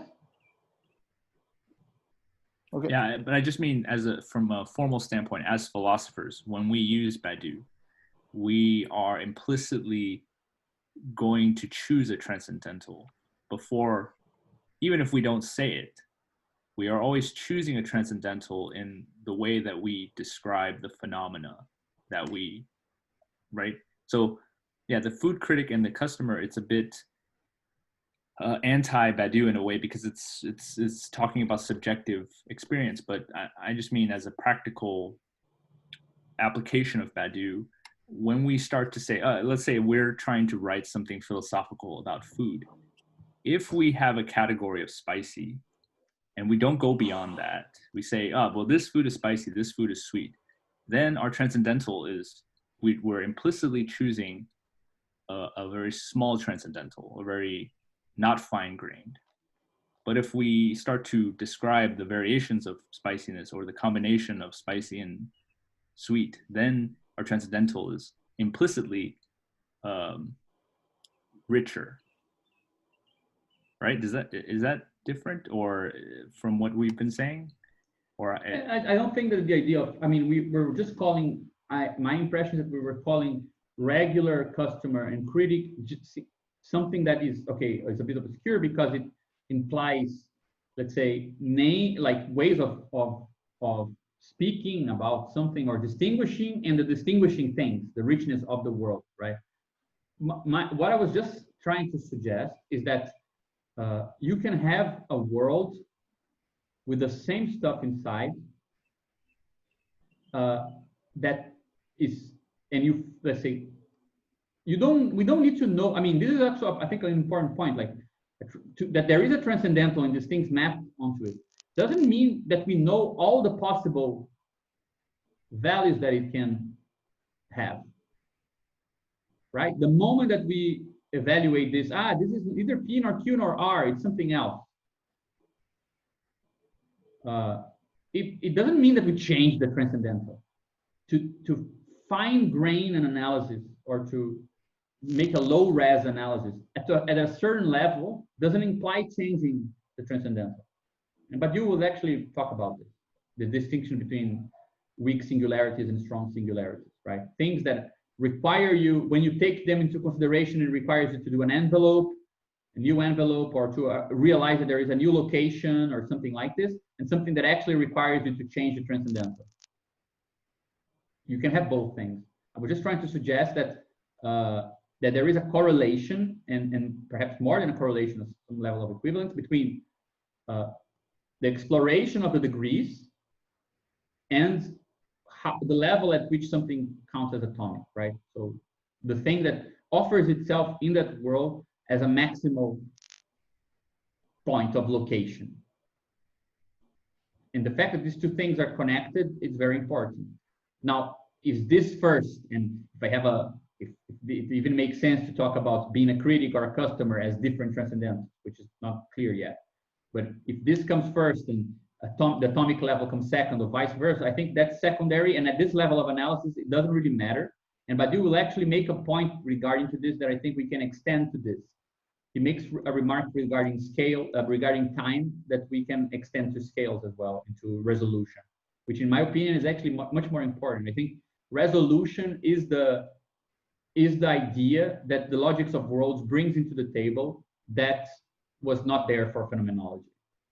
I think that phenomenology in general is very concerned with space and time, but resolution or scale is usually not really considered as a fundamental operator of phenomenology. And this is something that Badiou brings to the table that wasn't there. And the atomic logic has a lot to do with this. It's not a matter of space. I remember regarding that, I think that it might be an interesting example from Goodman's Languages of Art. He's criticizing the doctrine that, for instance, in order for you to evaluate if a painting is an original or a copy, like he's dealing with this problem of authenticity in paintings, something like that. So there's this ready at hand answer, like this intuitive answer that we might be able to see. We have the criteria is that we have to see it with a naked eye. So he starts to criticize this. He says, who defines what a naked eye is? By training, we start to see things differently. By training, we start to see different shades of color that might enable us to see the difference where we didn't see it before. And you can put it under a microscope, and then you get more information about it. Yeah. About both paintings. So Goodman goes to that stranger consequence that there is no world. Like his pluralism, ontological pluralism, is one wherein the projections we make with these these different so to speak evaluations make up worlds.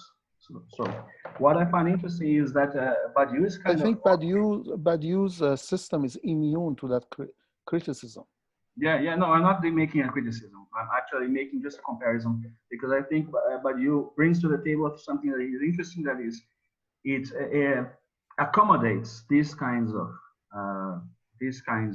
scale relativity and contextuality, while maintaining the idea that there is one transcendental that can be, so to speak, moduled, modalized in its resolution. So there you get to presuppose almost like there is a world or something out there, which I have a machinery that can formalize the perspectival aspects that it can provide to different degrees of training that can come up with different resolutions for the same phenomena. So this is just to bring just another example. Actually, the importance of in my view, what I was mentioning in terms of the precedence, I know that the transcendental and the appearing are always, in all situations, identical, but or equivalent, but the importance is from the perspective of the objective phenomenology, right? Because if we were to say that the food critic and the customer, they have different transcendentals, then I think we are in a much more vulnerable place from an objective phenomenology than saying that the world appears and within that appearing, because of the way in which it appears, there is already a transcendental. So in this case, for example, you have that Robert Hubert or Hubert Robert painting. That Robert Hubert painting, or the other way around, is a painting that is a world that is created, that is hung up there.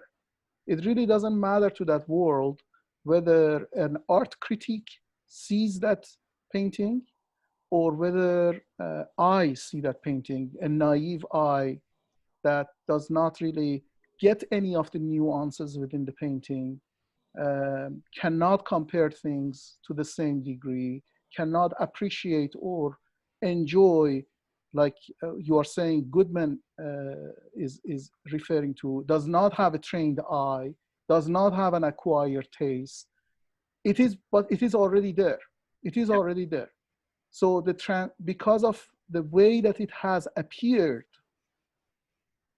all the transcendental, all the different discourses that you can have on this is already embedded and enshrined within the world as it appears. I would distinguish it a bit better. I totally agree with the basics of what you both are saying, but I think we could do it like this, Reza. It's just that because we could say that there is something like the painting as a multiple.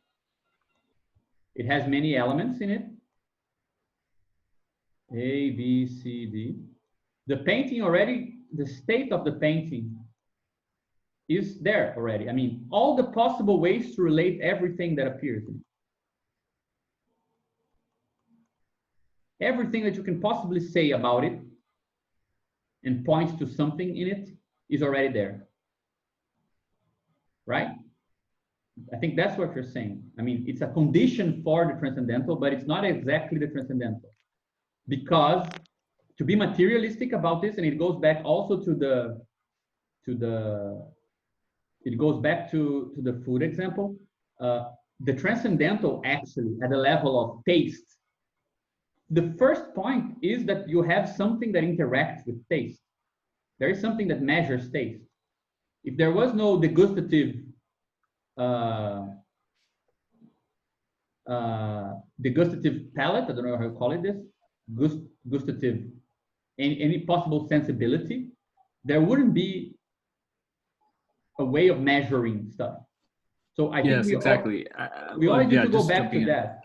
So let's say the basic thing is you have the world, but at first only as a multiple, and some stuff in this world, and it's true that there is something at the level of the tastes that interacts with the level of your gustative palate, but in a way that this sensible apparatus here is intrinsic in its relations, while this is extrinsic.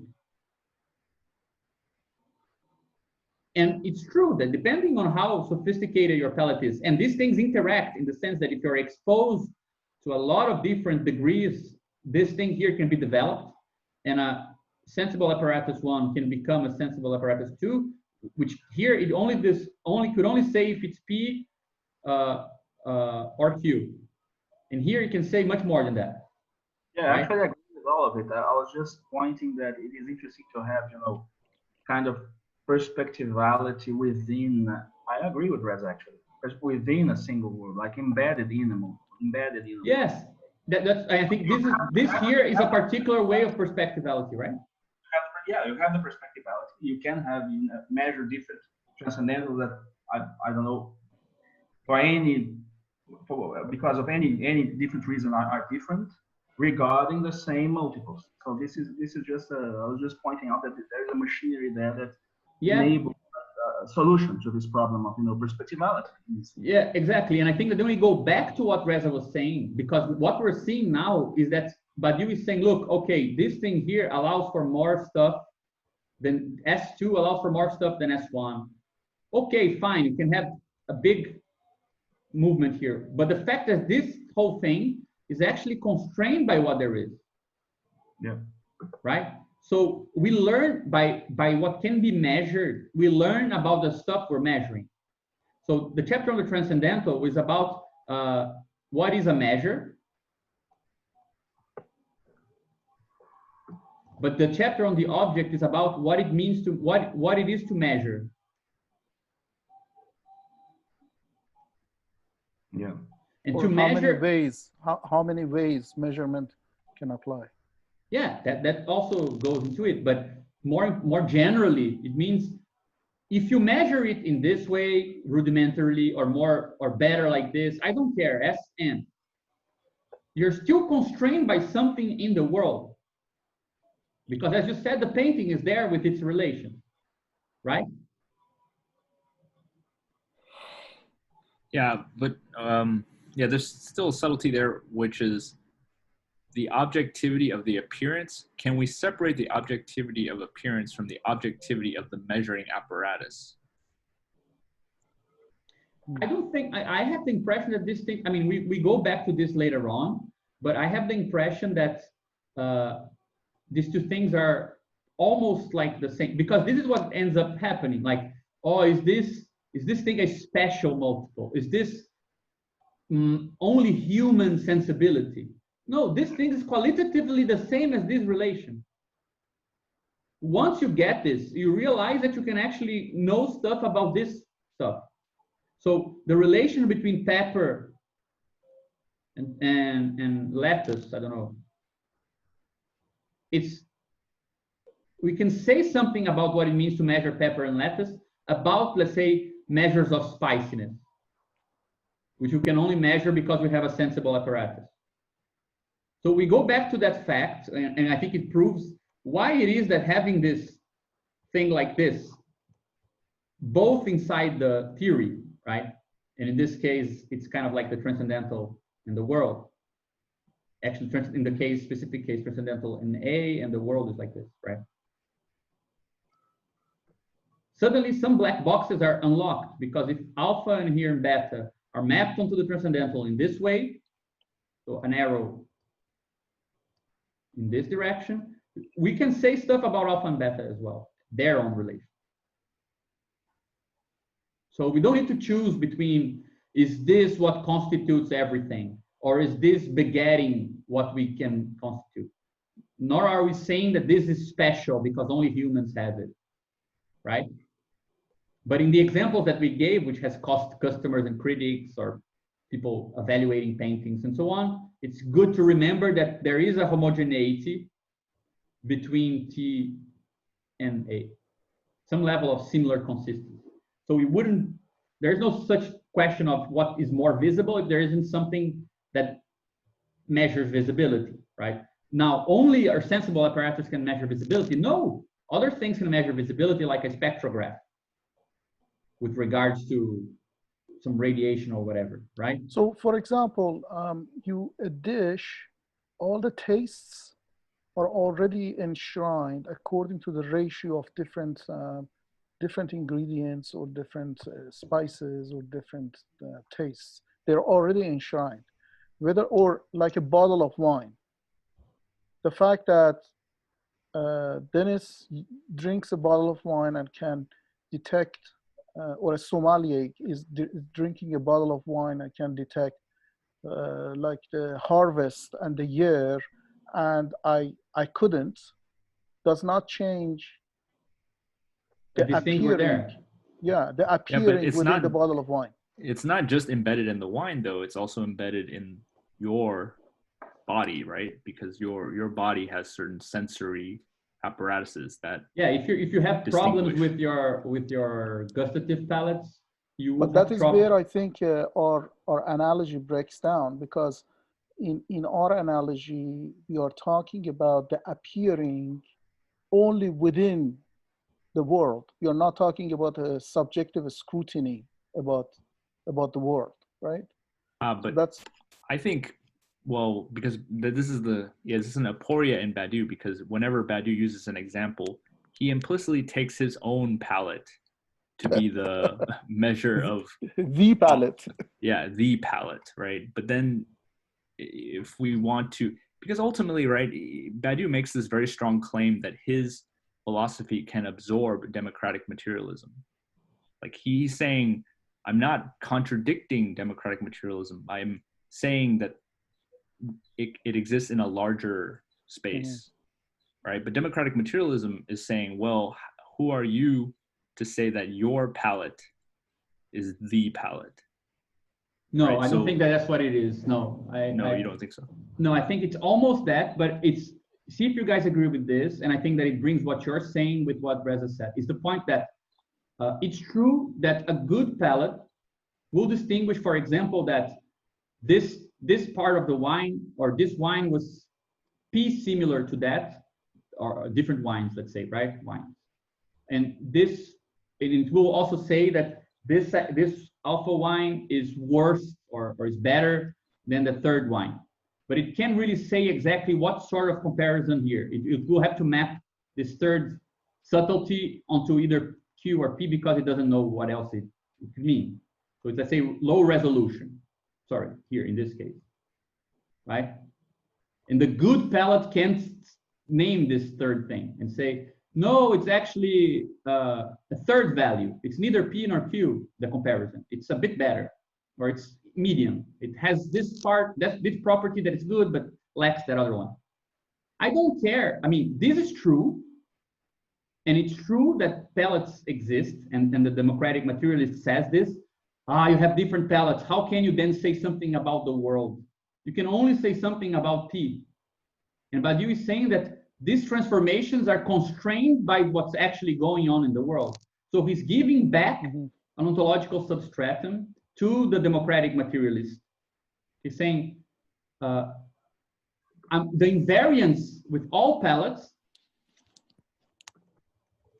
is that no matter what your palette is and how fine-grained it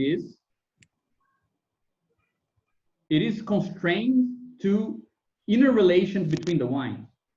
And those inner relations are not determined by the palate, but they are expressed in the palate, right?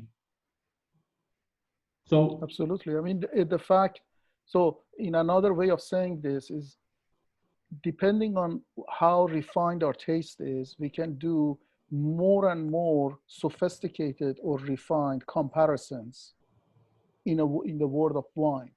yes, right? But all these comparisons are available or can be made because the material condition of those comparisons are already enshrined within the wine itself. And because of that, because the way that, say,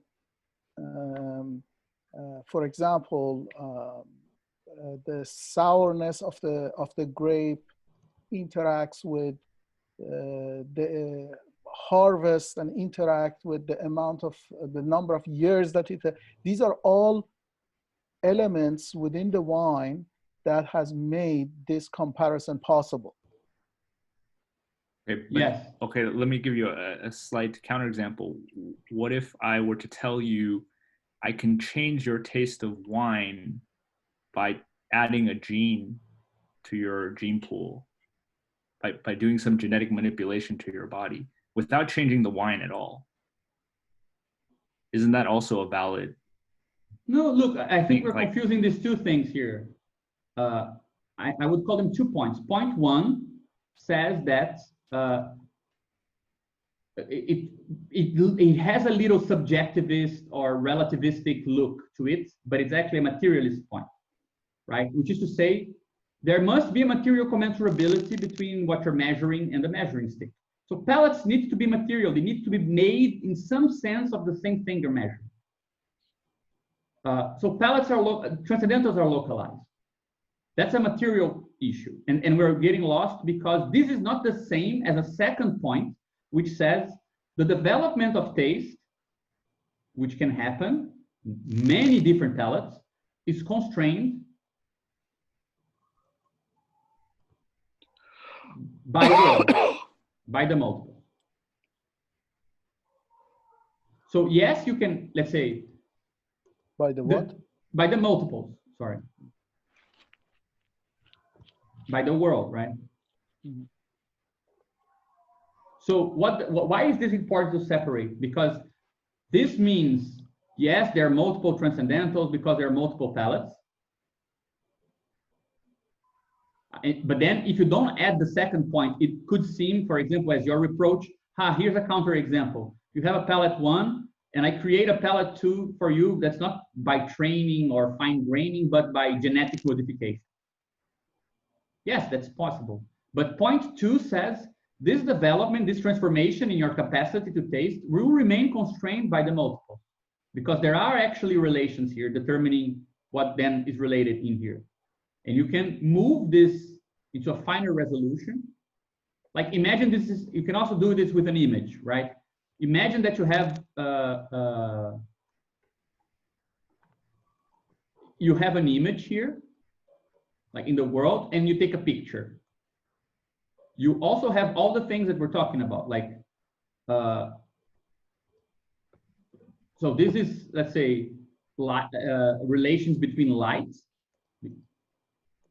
And if there were no relation between visible objects and the thing that measures them, like a photo, there is light. Both of them are materially commensurable. This is even Plato's favorite example, right? Regards to the sun and light. It's true that this can give rise to several material commensurability of, how do you want to call this? Object and capture. But, and you can say, but I have a higher resolution camera, right? It would be a different palette, a different photo. But the higher resolution photo will still be constrained by the multiple. It will have finer grained image, like literally the bits will capture, will have smaller bits with more information overall, but it's still going to look the same in the sense that it's constrained by the multiple. Yeah, I mean, I think what Dennis is saying is, to me, means we learn new ways to make comparisons, but what we are comparing is still within the wine. Yes. Right? We are constrained by the word of wine. It's just new ways of comparison. It reminds me of the new technique that they have. Like, for example, they apply to Mona Lisa, that they have now with optical devices, they can detect how many different layers or coats of painting actually have been applied, or in another way, how many times Da Vinci has changed Mona Lisa. Yes. So Mona Lisa was not a painting that happened in one go. It happened probably modified 15 times, in different times, as a matter of fact. 7 years after, 9 years after, 12 years after, something like that. I don't know, I'm just making this up. So this comparison was never possible, say 50 years ago, because the device was not there, the capability was not there. But now this comparison is possible. But the world is still the same world. Mm-hmm. The comparisons we are making. And I think what the upshot of all this is, the world, so as a matter of fact, the upshot, that if we condense it, what Badiou says something very, very rudimentary. That world is a state of affair. The arrangement of this state of affair is already embedded within that state of affair. No subjective approach to this state of affair can change those arrangements. It's a very rudimentary thing, a very rudimentary realist statement. Yeah, that's the first part of the statement, because the point 3 that I would add here, which is actually about points, is precisely that once we moved from the fact that we can make infinite comparisons because there are a plurality of transcendentals, and we realize that there is that we can move from this to the atomic logic, meaning to information about the things being compared, there are ways to move inside a world that lead to a transcendental that is not the same as the first one. So there is even though this is infinite, there are transcendentals that are not here. and that you arrive at them by new ways of moving here. So What you do mean need transcendentals that are not here. they're transcendentals that are not comparable, meaning that it's not simply a higher resolution or a You mean the comparisons that are not available. yes, but it's not Because simply transcendentals are there. It's just we don't know how to get at them. no, but it's not only that. It's not only that. I think that's really important. I mean, this is why this is crucial, guys. This here is not an this is not rudimentary, because if you have a materialist theory of transcendental, meaning it's not Platonic in the vulgar sense of it's always there because it's there. Not all capacity for representation, not all power sets of possible visible comparisons. And I can compare alpha to beta. I can always compare this to this. Not all of this will constitute a transcendental. I mean, transcendentals can be constructed out because they're made of the same stuff of a situation. So you can now move in such a way that if this thing here is further analyzed, it begets a new way of comparing stuff that was never made. Like the example here would be, for example, figurative painting. You have a painting here that's figurative. Oh, so you're saying something different than what I'm saying. I don't think that we are saying the same thing. I'm not sure. Yeah, because now I get why you had that presentation about power set at the beginning of this. So basically you're saying transcendental of a word evolves by new ways of comparisons? Yes. For example, figurative painting includes color. It includes figure alpha, beta, gamma, but the components of these figures is also the color that the figure was painted. Yeah. Right? There is here a way of comparing, which is called the transcendental of figurative painting, that is interested in the relations between these figures. It says, like, when a guy is standing, like classic sexist European stuff, like women are naked, that's maximal appearance. Women are dressed, like don't look at them, things like this, right? But doesn't this totally make the whole effort subjective?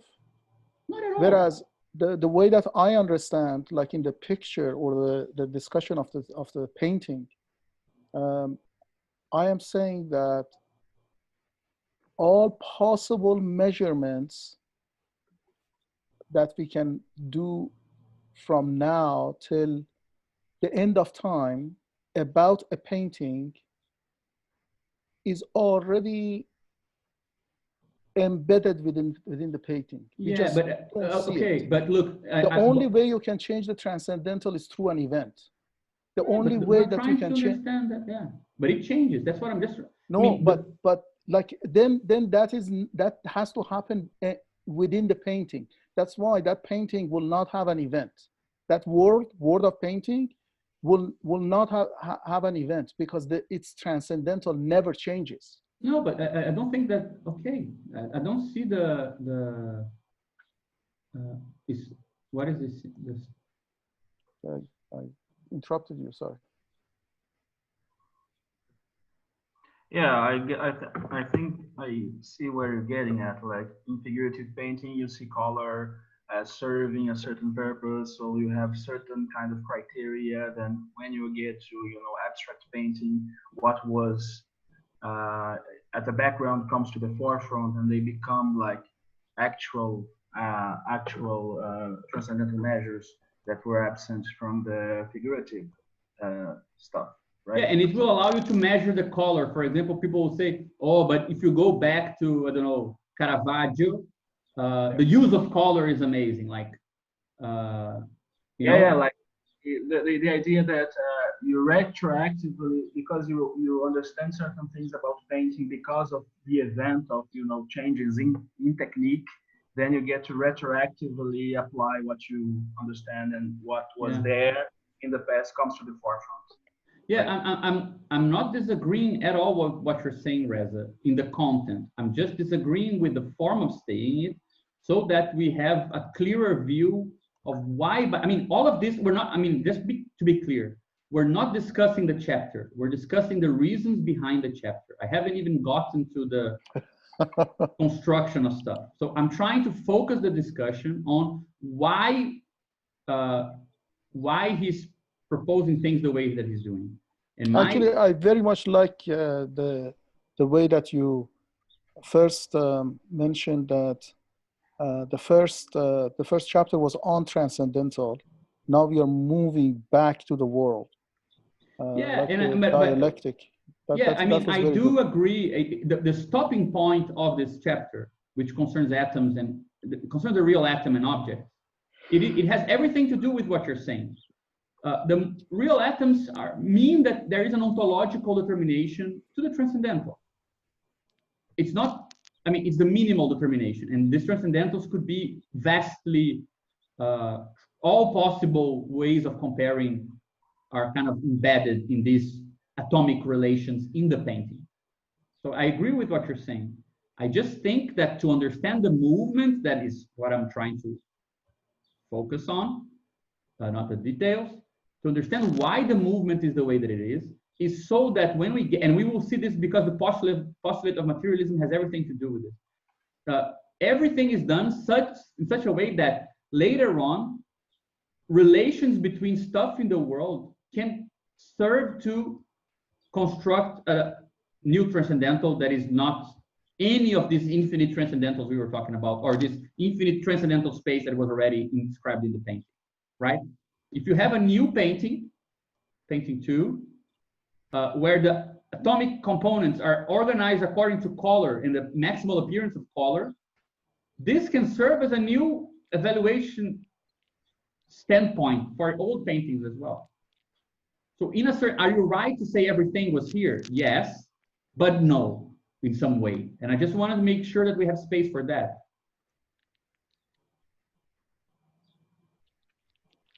There's no reason to say the food is more objective than the tongue. Yes, but yeah, because we are having a parallel discussion here. I posted a scene from, I don't know if you know this scene from Battlestar Galactica, when you have a silence saying, I don't want to be human because I want to taste, to see gamma rays. I want to taste dark matter. And he says all this stuff. So we were discussing about the idea that I think it's what Dennis is pointing at, which is the objectivity of the subjective system that can decode things. So I think the discussion revolved around the idea that either is objective or subjective, but what seems to me is that there is an objectivity in the subjectivity, right? Like, I thought that's why I made that distinction between point 1 and point 2. Point 1 being that subjective is objective to begin with. And it's not even subjective. He doesn't call this subjective. Subjective has something to do with something else. Like I would even bring the word. Yeah, but I'm talking, I'm not talking in Badiouian. I'm talking like... Sure. Like the objectivity, which is something, every perspective is almost seem to lose account of, which is at least the possible. You must at least ask yourself the possibility of the objectivity of the subjectivity that is within the situation, right? Yes. Like it is, maybe I don't like certain food, other people like, but we are, nevertheless, there is an objectivity, there is a reason for that. Like, yeah, I think, for example, we could translate this in the sense that in this discussion we were having before, I'm not sure if this helps, Dennis, but it would be like this, right? To accommodate what both Dennis and Reza were saying, is to say there is the world, there is stuff in it, and there is this thing here we call transcendental. This thing here actually is, we don't know all the degrees of it. We know there is a maximum, we know there is a minimum, and there are P, Q, R degrees here organizing God knows which crazy ways, right? We can start talking about, let's say, the singularity of the subjective in the vulgar sense, because some experiences of this transcendental only capture this. Like the guy has a bad palate. The guy who has a really good palate, he will capture something like this. Yes, yeah, that's what I'm trying to get at. Sure. So we retain an objective transcendental that is capable of including these multiple palettes, right? Mhm. Then you have kind of a common way to measure different palettes, but it's right because they all are different fragments of a transcendental.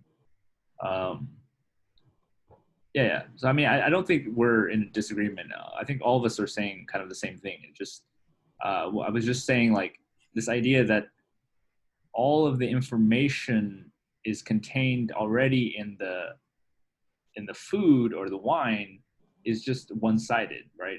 It's the relation between the wine and the measuring device, which is in this case the tongue or the gustatory system. That interplay between the measuring and the phenomena, that's the objective thing. I think Yeah. I understand the difference a little bit better. I think the difference is between comparison and transcendental, and I think we are sometimes keeping them equivalent, whereas I think that you would say they are different. So transcendental is more imminent to the world, whereas comparison is something that is historical and changes. We learn new ways of comparing appearances within a world, but we are not creating new transcendentals, because transcendentals is already embedded within the way that word appears. So could you guys agree then on us calling, just for the sake of convention, sub-transcendental, the particular slice of these otherwise immanent relations, right, that are transcendental? Let's say transcendental concerns the measuring constraints. If these things here are like extensions, and this like measures 2, this measures 4, this measures 6, with your measuring stick, which is not a real measuring stick, but just with the general extensive mathematical structure of, I don't know, real numbers here, you can relate with 2 here and smaller and greater all the way here. Now, a real ruler, which is, for example, determined that it only goes from 0 to 10, it's a slice. It will mimic or express or realize something of this general measuring constraints. What I am saying is exactly this difference, that the discourse of ruler, right? Mm-hmm. Like the T that you create within M, that T within M is metaphorically, maybe, but you even said that T is a multiple, but I think that T is not an element that appears in the world. That T is the result of the relationship of all the appearings in the world. Yeah, but So, he explicitly says that it is a multiple within. No, yeah, but I think that Reza said something crucial, that my desire to materialize this too quickly confuses, because nothing prevents it. If we say this is M, this is alpha and beta, and we say that T is a multiple in the sense that it contains, let's say, by indexing P, P is the subset that contains alpha and beta. So like this, right? T. And this is T. T is not here. Or P is not here, right? well, T is immanent to M, but is immanent to the relationship of the appearings within M. Yeah. So when you speak of the ruler, then it creates this slippery slope that now we can change this ruler with a more accurate ruler. No, I think, see if you agree with this. I think this is the correct way of saying, because you have the world. Inside the world, let's say you have an A with B and alpha. T is just a multiple that, let's say, binds these two things together in a particular way, which we call ID of alpha and beta, which is P, right? So it's a multiple in the sense that it gathers stuff here. It's also gathering stuff from the same situation. I made the mistake because I wanted T to be an atom already. So ruler is an atom in this world. Ruler is something that exists in this world, a gamma here, right? That I can relate beta and alpha to this ruler rather than consider their relations, you know? Rather than move, let's say, to a higher degree of abstraction, but that's still inside the world, because this P belongs to T and T belongs to M. I can also make evaluations with regards to things that are in the world, right? But that doesn't mean that every world contains stuff that you can localize everything to it in this way. So you lose this to be, you make this something like, yes, it remains a multiple in the same way that the set of all subsets is a multiple, but it's not in the same sense that alpha and beta, right? Gamma, yeah. I mean, it's the same movement that you get. I think maybe we should really try to reread, I mean, the chapter on measure in Hegel, because it is very similar. It is something in that chapter, like he starts like from an external measuring device, like you have something that you measure other things. So what's at stake is the relationship between alpha and beta, not gamma. Gamma is just a ruler, gamma is just some stuff you're using there. And through the development of the dialectics, gamma is a ruler because gamma is also in the same class as alpha and beta. So this is, I think, what you're saying from the beginning, right, Gabriel? So, yeah. And this is it's kind of, again, it's kind of funny to think that Hegel is clearer than anybody else. But I think we ought to go back to the chapter on measure, because I think it's pretty clear there. And I think it also sheds light in this idea that there is a transcendental that is more immanent than any measuring unity you can come up with. That is, if you get the metonymic interpretation of measure, like measure is something that shines from being, from the stuff that is there. It is something that is embedded in the stuff. Like you don't get to see its essence, because these stuff out there in the world, they express themselves through their relationships to every other stuff that gives measures of these other stuff. And between them, what emerges are measures, right? So this is why he keeps asking the question of essence, and then you get to essence, because essence is not that. So I can't get to essence with that. But for our purposes, what is important is just this metonymic character of measure in the Hegelian sense, which I think sheds light on the nature of this transcendental, which is not reducible to any one specific unity to be used, or any one specific ruler to be used. Something like this, right? And through the Hegelian argument, you get very nicely to that point. Of course, it is a sophisticated point, so I had a lot of trouble getting it across in the classroom and all that. But nevertheless, if you read it closely, it makes a lot of sense to say that, you don't get to know, the essences like that. You only get to know what the being theirs make available to knowing, so to speak.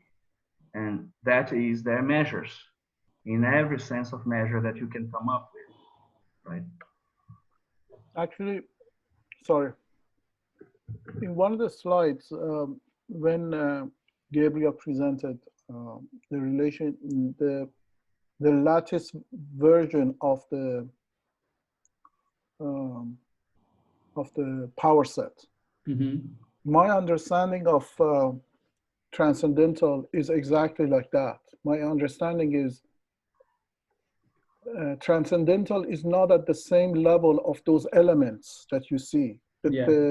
The transcendental is the lattice itself. So speaking of T as a member, as something that is in the world, is, I think, to me at least, means that it just confuses me, because that is not what T is. That lattice is like the structure, that the world is structured in a certain way. That structure is always there. The way that part of this structure is not explored to us, which will be explored later, which will be understood later, analyzed later, does not change the structure itself. Mm-hmm. T is the structure itself. Yes. Yeah, I think, yeah, I agree with you. I think I made a mistake in assuming that because we said T belongs to M, that there must be a different multiple that is not A, that has nothing to do with A, that has elements like P and Q. Like as if just because he named in P and Q, he wasn't naming the structure of the power set of A, for example. That's not the case. He's not saying this. Like you can then call these things here, but you use P and Q to evaluate them, right? Like it is equivalent here. Yeah. So I think it will become clearer later on that yes, there is something very important with the idea that you can have things in the world, for example, here a gamma that is internally, or sorry, not gamma, but B that is internally organized in such a way with gamma and Z or whatever, that if you relate alpha and beta to these things in that localization way, so like gamma of alpha and things like this, sure, you get a value with regards to the structure, but this is, let's say, the ground piece that you can come up with a different way of evaluating stuff, right? So yeah, you can have, go ahead. or even, or more simply speaking, you can have, let's say, a particular multiple in the world that rather than change, but just to be more simple, you can have a particular multiple in the world which confirms this. If you measure things with regards to gamma, it's like measuring them with regards to transcendental, and this is the ruler. That's why I think then your comment makes now a lot of sense, that now language is on the side of, I don't know, what was the other one as a language? The world. They are on both sides, because yeah. I'm basically saying that's why I'm saying what Badiou says is very rudimentary. Is basically saying the state of affair, what is there is there. What makes this profound about his analysis is not this basic statement that what is there is there. What makes it profound is the analysis that he's making in terms of understanding the rules of what is there is there. So instead of analyzing it through propositional logic or other linguistic apparatus, he's doing it through mathematics, through category theory. That's what is profound about what he's doing. But as a matter of fact, the basic underlying philosophical statement is very, very rudimentary. Basically, what the sciences do. I mean, the fact that now you can measure quarks and you couldn't before is not because after we learn to decompose proton and neutrons to quarks, now all of a sudden we have created quarks. That relationship already existed. And because it existed, we can talk about it. Yeah, no, I understand what you're saying, in the sense that as he goes on and on, language doesn't create existence, it only discerns in what already exists. Yeah. But I would put it in this way, like in being an event, if you already established this, if you have a set, you have the state. You have the space of all possibilities of comparisons or between all the elements of the set. If you have this, you have this. With logics of roles, we're saying if you have this, you also have this, a basic algebraic and logical structure on it as well. So for this to be immanent, the relation between presentation and representation is also for a certain structure of dependence, implication, some logical constraints to be immanent, right? He's extending, let's say, with logic of worlds, the claim as to what is immanent given a set. Given this world, you not only have the presentation of stuff and the space of representation, but because you have the space of representation, you also have some level of additional structure that we can make intelligible with this mathematics, right? This is immanent to this. If you have this, you have this. Right? If A is in a situation, meaning that there is something like the power set of the situation, the state of the situation, you also have this transcendental, which is, again, as you said very nicely, it doesn't mean just because the structure of this is thought through degrees of P and Q and so on and so forth, doesn't mean that P and Q are, it doesn't mean that P is different from an element in M like alpha anymore in any profound sense. It can be just, P is just, let's say, the way that we are measuring a certain function from A to P of A. P is the representative of a relation that already exists between elements, within appearings within a world. Yes. So in the same way, so P has the existence that, for example, saying that we have an object and another object, we have the set of these objects. So this set is a multiple. When he said transcendental is a multiple, it's a multiple in the same sense that this is a multiple, if these are the multiple. It's not because it's a third thing here, right? It's true that later on we'll see that there are things that are extensionally different from this, that have a measuring function with regards to them that is special, which are atoms. But at this level of the transcendental, this is not what he's saying. He's saying much less than that.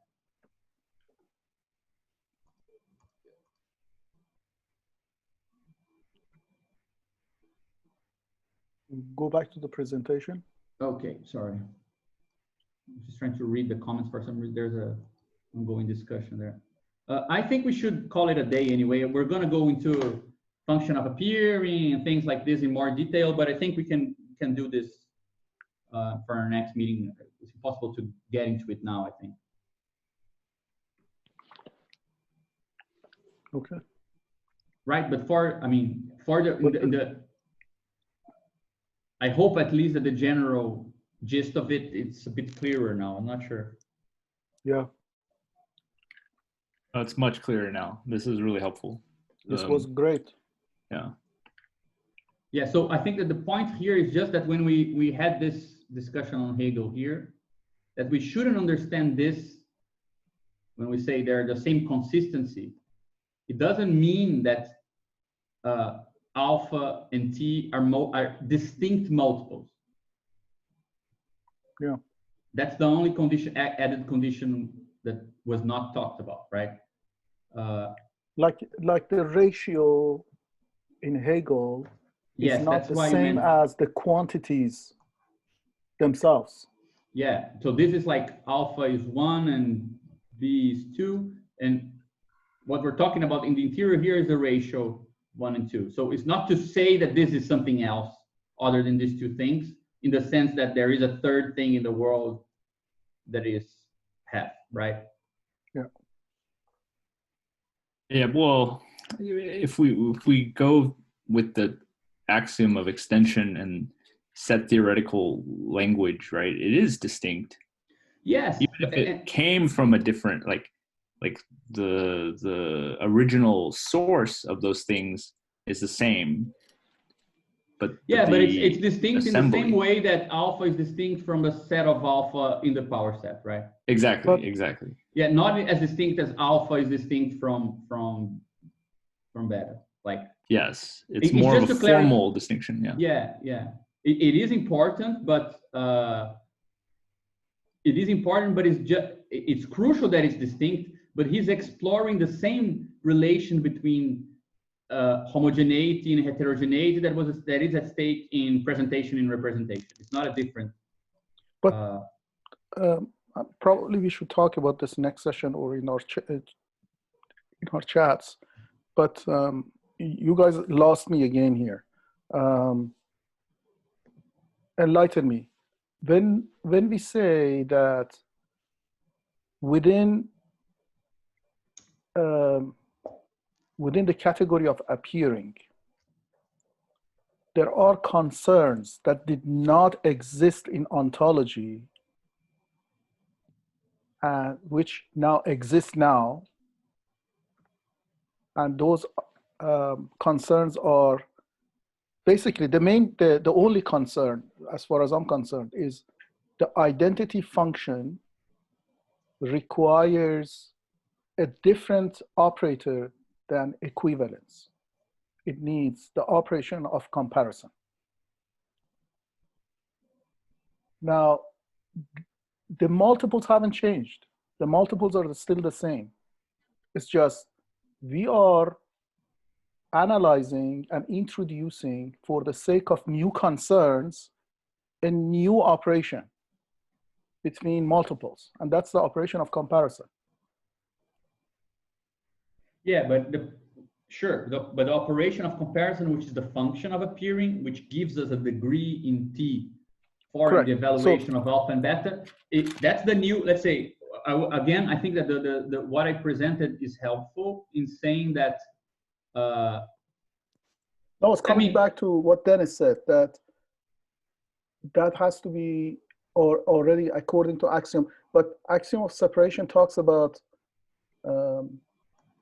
the sets, not the operations. So operation of I just wanted a concrete example of this is like the protests happening in the United States right now. Without introducing an external ruler to measure them, we can construct a ruler using thought by examining the different elements of different types of people that show up to this protest, right? You have specific people with specific agendas. Some people want to, put an end to police brutality. Others want to use this to, I don't know, smash the state or create some kind of instability in the financial system, right? They're different groups, each with their own agendas. And using thought, we can, or maybe even say like the axiom of choice, we can select one member from each group. And from that, we are constructing a new set, right? Just formally speaking, we're constructing a set, but we didn't actually introduce like a measuring stick in the sense of like a third or an external agent of measurement, but it is just from these different elements, we built something new. Yeah, but what I think is just missing, I agree with you, but I think the point is like this. Imagine you have a situation, what Reza is saying that I think you're also saying, but it's crucial, is that, sure, if you know the elements of a situation, there is a list of all possible combinations. And you can arrive at them from all sorts of different functions. Like from the standpoint of ontology, I don't know which functions you're going to choose. I don't know what the predicates are interesting. I don't care. But I know that whatever it is that you choose, it will give you some stuff here. So this is ontologically determined, right? What we're seeing is that, well, with regards to, and I think this is crucial just because this will be relevant later on and it goes into your example. But you said something about ontology as well in being an event. He says, this is not true for all because this is infinite. And in an infinite situation, the relation between sets and their power sets are not so simple. You can actually construct a set that has some supplements. You can come up with a way of constructing this set again and their relations, where there will be something in this set, which he writes like this, that is a way of grouping stuff, the subset, that has no correspondence in the state, right? It's not here. So on the one hand, you're right. Looking at the streets, we can organize stuff in many ways. That would be, let's say, a linguistic or a topological development. But you can also change stuff, like develop the generic or reorganization of the situation where the multiple itself will be different, right? So it's not true that even though there is all possible representations here, that they're all there. There's actually an immanent exception. And all you had to do to accept that this is possible is accept that the situation exists and that it is infinite. If you accepted those two things, this follows, that this is possible. Right? Now, on top of this, there is the thing of the transcendental, which is the fact that if you have this stuff, you have the all possible representations of it, and that all possible representations of it do form some level of very, like an infinitely grained structure, where some ways of organizing it will give you, okay, if this is very small, it will give you something like this, and some basic logical structure is embedded as well, right? But that is exactly what I'm saying. Yes, exactly. So this is embedded in the set. So ontology, something about logic can be, the logical constraints can be derived from the very ontology of a world. Now, this does not exhaust everything that can be done to a world, because if some sort of exploration of that world is made from in a particular way, you can arrive at ways of organizing stuff that are not contained here. Exactly. And that's the singularity. Yes. That changes the transcendental. Yes. So if you have this and it is infinite, not only do you get the space of all possible representations and the possibility of a generic subset, but you also get the possibility of a singularity, right? What I think we are debating a lot is that first, I proposed a wrong reading concerning measurement, that to measure meant to have something here that relates directly and not with regards to this structure. Let's say I proposed a too vulgarly materialistic approach where, let's say, the transcendental constraints of measurement, which is what this thing actually is, right? It's not a measure, a way of evaluating. It's the transcendental constraints on any possible evaluation, just as the power set was the ontological constraint on all possible representation, right? This says exactly. Constraints on representation, and this says constraints on evaluation.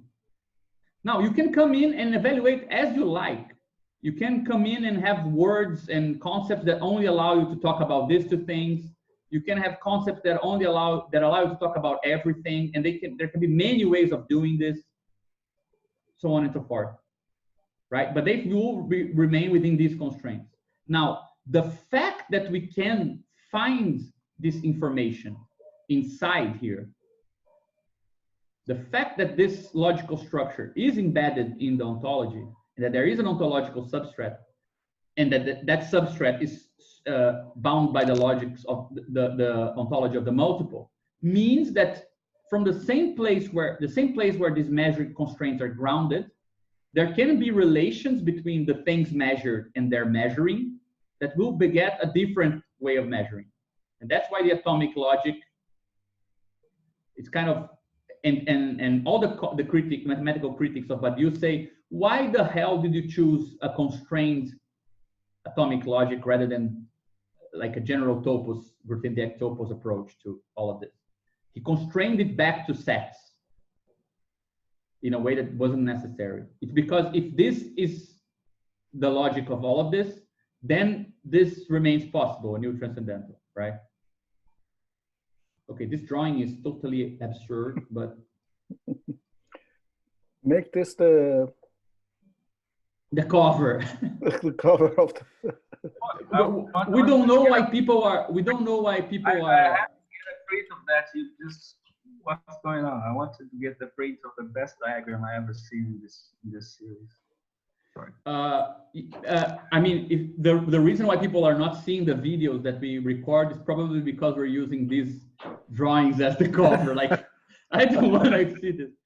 So, but just to clarify, I think, and he does the same exact thing to Hegel in Being an Event. He says, Hegel is right. He knows that there's a difference between state and situation, but he can't possibly immanentize the state, immanentize that difference in such a way that other models are possible for a situation. There's only one path, because infinity and the one are structured in a certain way, right?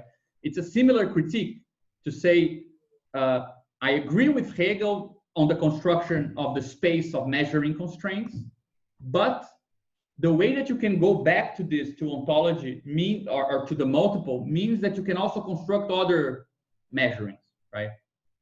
Not other measurings in the sense of other paths in the constraints of evaluation, but other transcendental spaces, right? Okay. Yeah, I think this gets very deep into the forcing issue, right? Of how much of this is novel versus part of the power set. Yes. Right. There's a whole discussion on if the way that the sheaves on the atomic components, there's a whole thing on forcing that it is actually, like, say, a particular case of these sheaves on the atomic components, right? Yeah. But I was just thinking of specifically the whole V equals L, like the whole idea that the universe of sets is constructible ultimately, and or yes. whether like yes, okay. The power set is so big, we don't know enough about it. Like we can't ever, but to say that it is constructible is kind of a wager to say that, okay, we don't have all of it, but we could build it using a recursive algorithm. Yeah. From what there is now, we can construct all relations, but the force, then it would make forcing kind of useless, right? Yeah. Forcing is the opposite wager, which is to say that there's some novelty in the space between S and P of S. There are things between S and P of S that are not strictly derivable looking at one or the other, right? You have to somehow navigate between the two. Yeah, and this is where I think that the things get really interesting, because, I mean, it's really good to have this clarity over this when we're discussing, because Badiou is not only interested in doing this, as we were talking about, where language and the world are both within our formal system, and then saying, the better the language, the more it discerns in the world. He's this crazy Maoist revolutionary. For him, no, but the thing that can actually build new novelty is in the world. So true that increase in power of language will discern more in the world, but new stuff in the world is what allows us to change the language fundamentally, right? So when we make this relation immanent to the formalism with ZFC, with Topos theory, we're not interested in concluding ultimately that all you can do is explore the language and that will give you greater, let's say, the history of novelties, the history of better languages to describe the same world. Yeah. Right. He's interested in saying that, no, there's actually the possibility of increasing the size of situations in such a way that this changes the language in a way that is not commensurable with the old language. Right. So the point is not simply to make this relation immanent, to describe a constructivist universe, which is possible. The point is making this relation immanent and giving prevalence to this.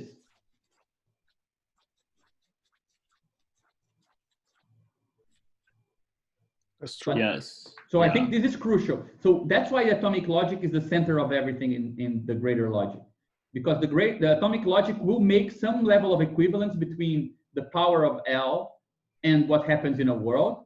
And if this equivalence exists, the moment that you can expand it to here, you can also change it back here.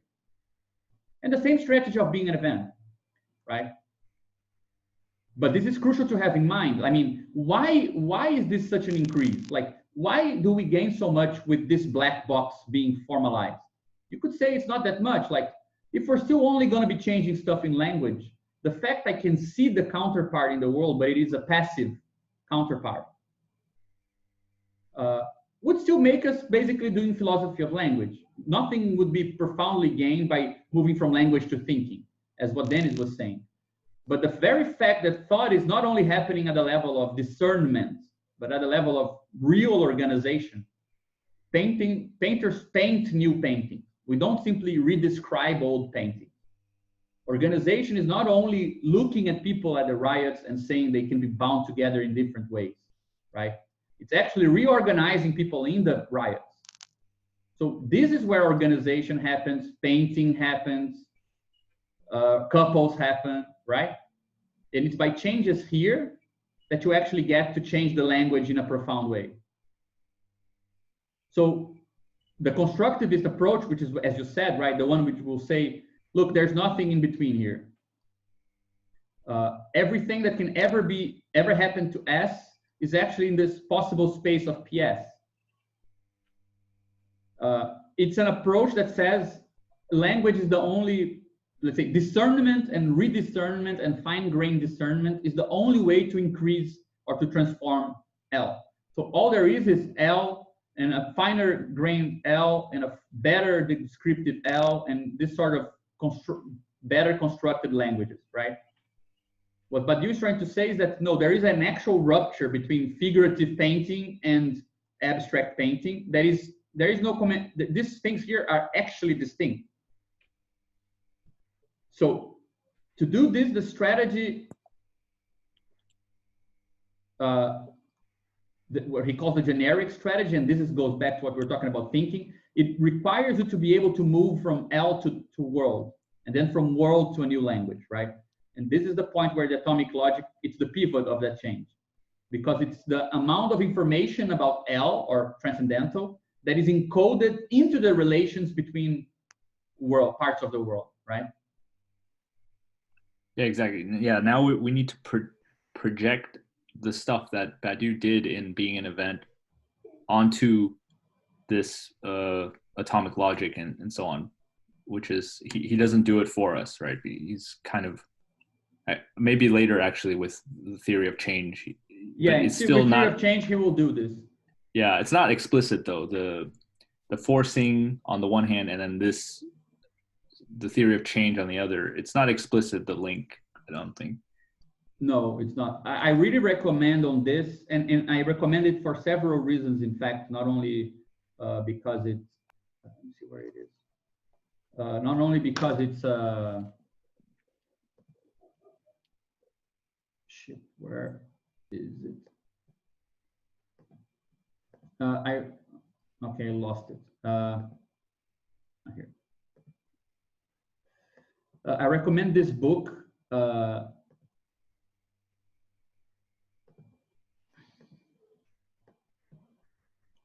Iconicity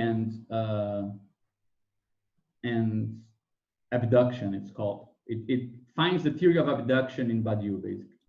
And it gives you basically the construction that's missing. So this is, let's see if this is it.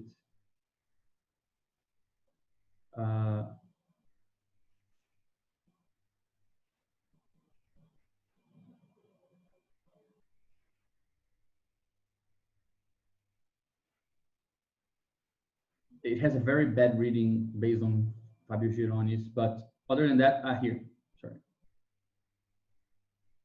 It ends the chapter on logics of worlds by kind of starting to reconstruct here. What does he mean by abduction?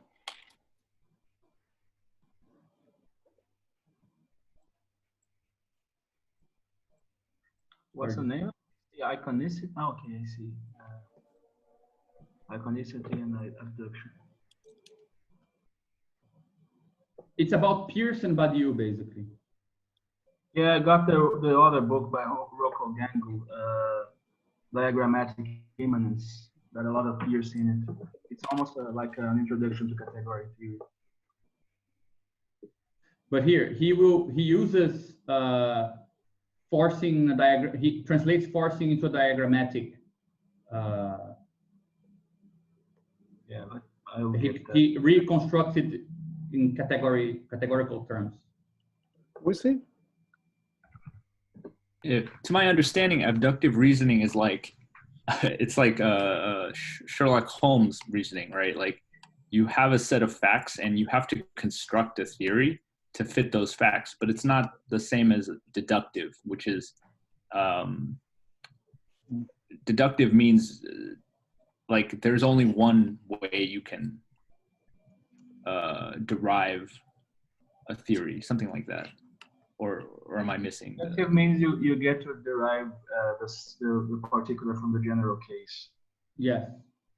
Inductive is the opposite, and abductive is the piecing together of a whole from a plausible whole.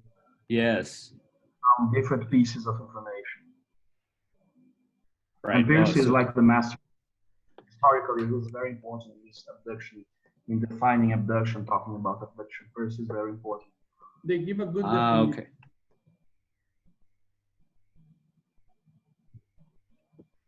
He at some point he says here, abduction may be contrasted with deduction. Deductive inference draws a conclusion from a set of given premises. In contrast to deduction, the conclusion of an abduction or abductive inference is not necessary. Instead, the conclusion of an abduction is explicitly an explanatory hypothesis that may or may not be true. There is, in Peirce's words, a reason to suspect that the hypothesis is true, but such suspicion is utterly different in spirit from the conclusion of a deductive inference.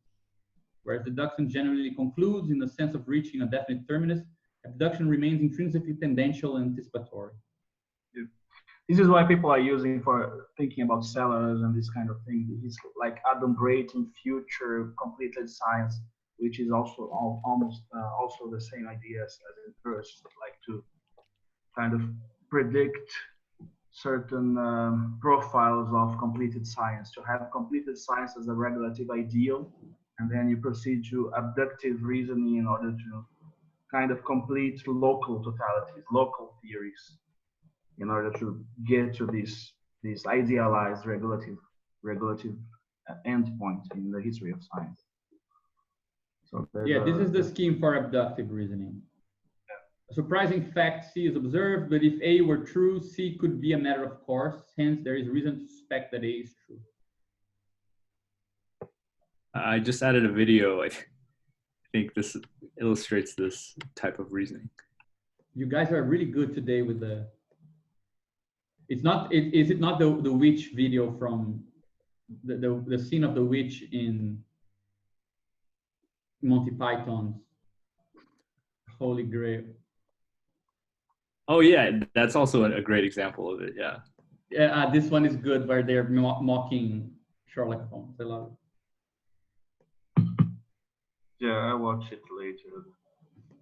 Anyway, guys, okay, this is a lot of stuff, but I think we had a good discussion.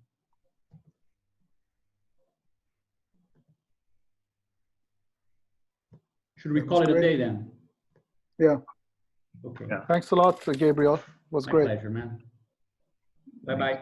Bye-bye. All right, take care, guys. Bye-bye. Take care.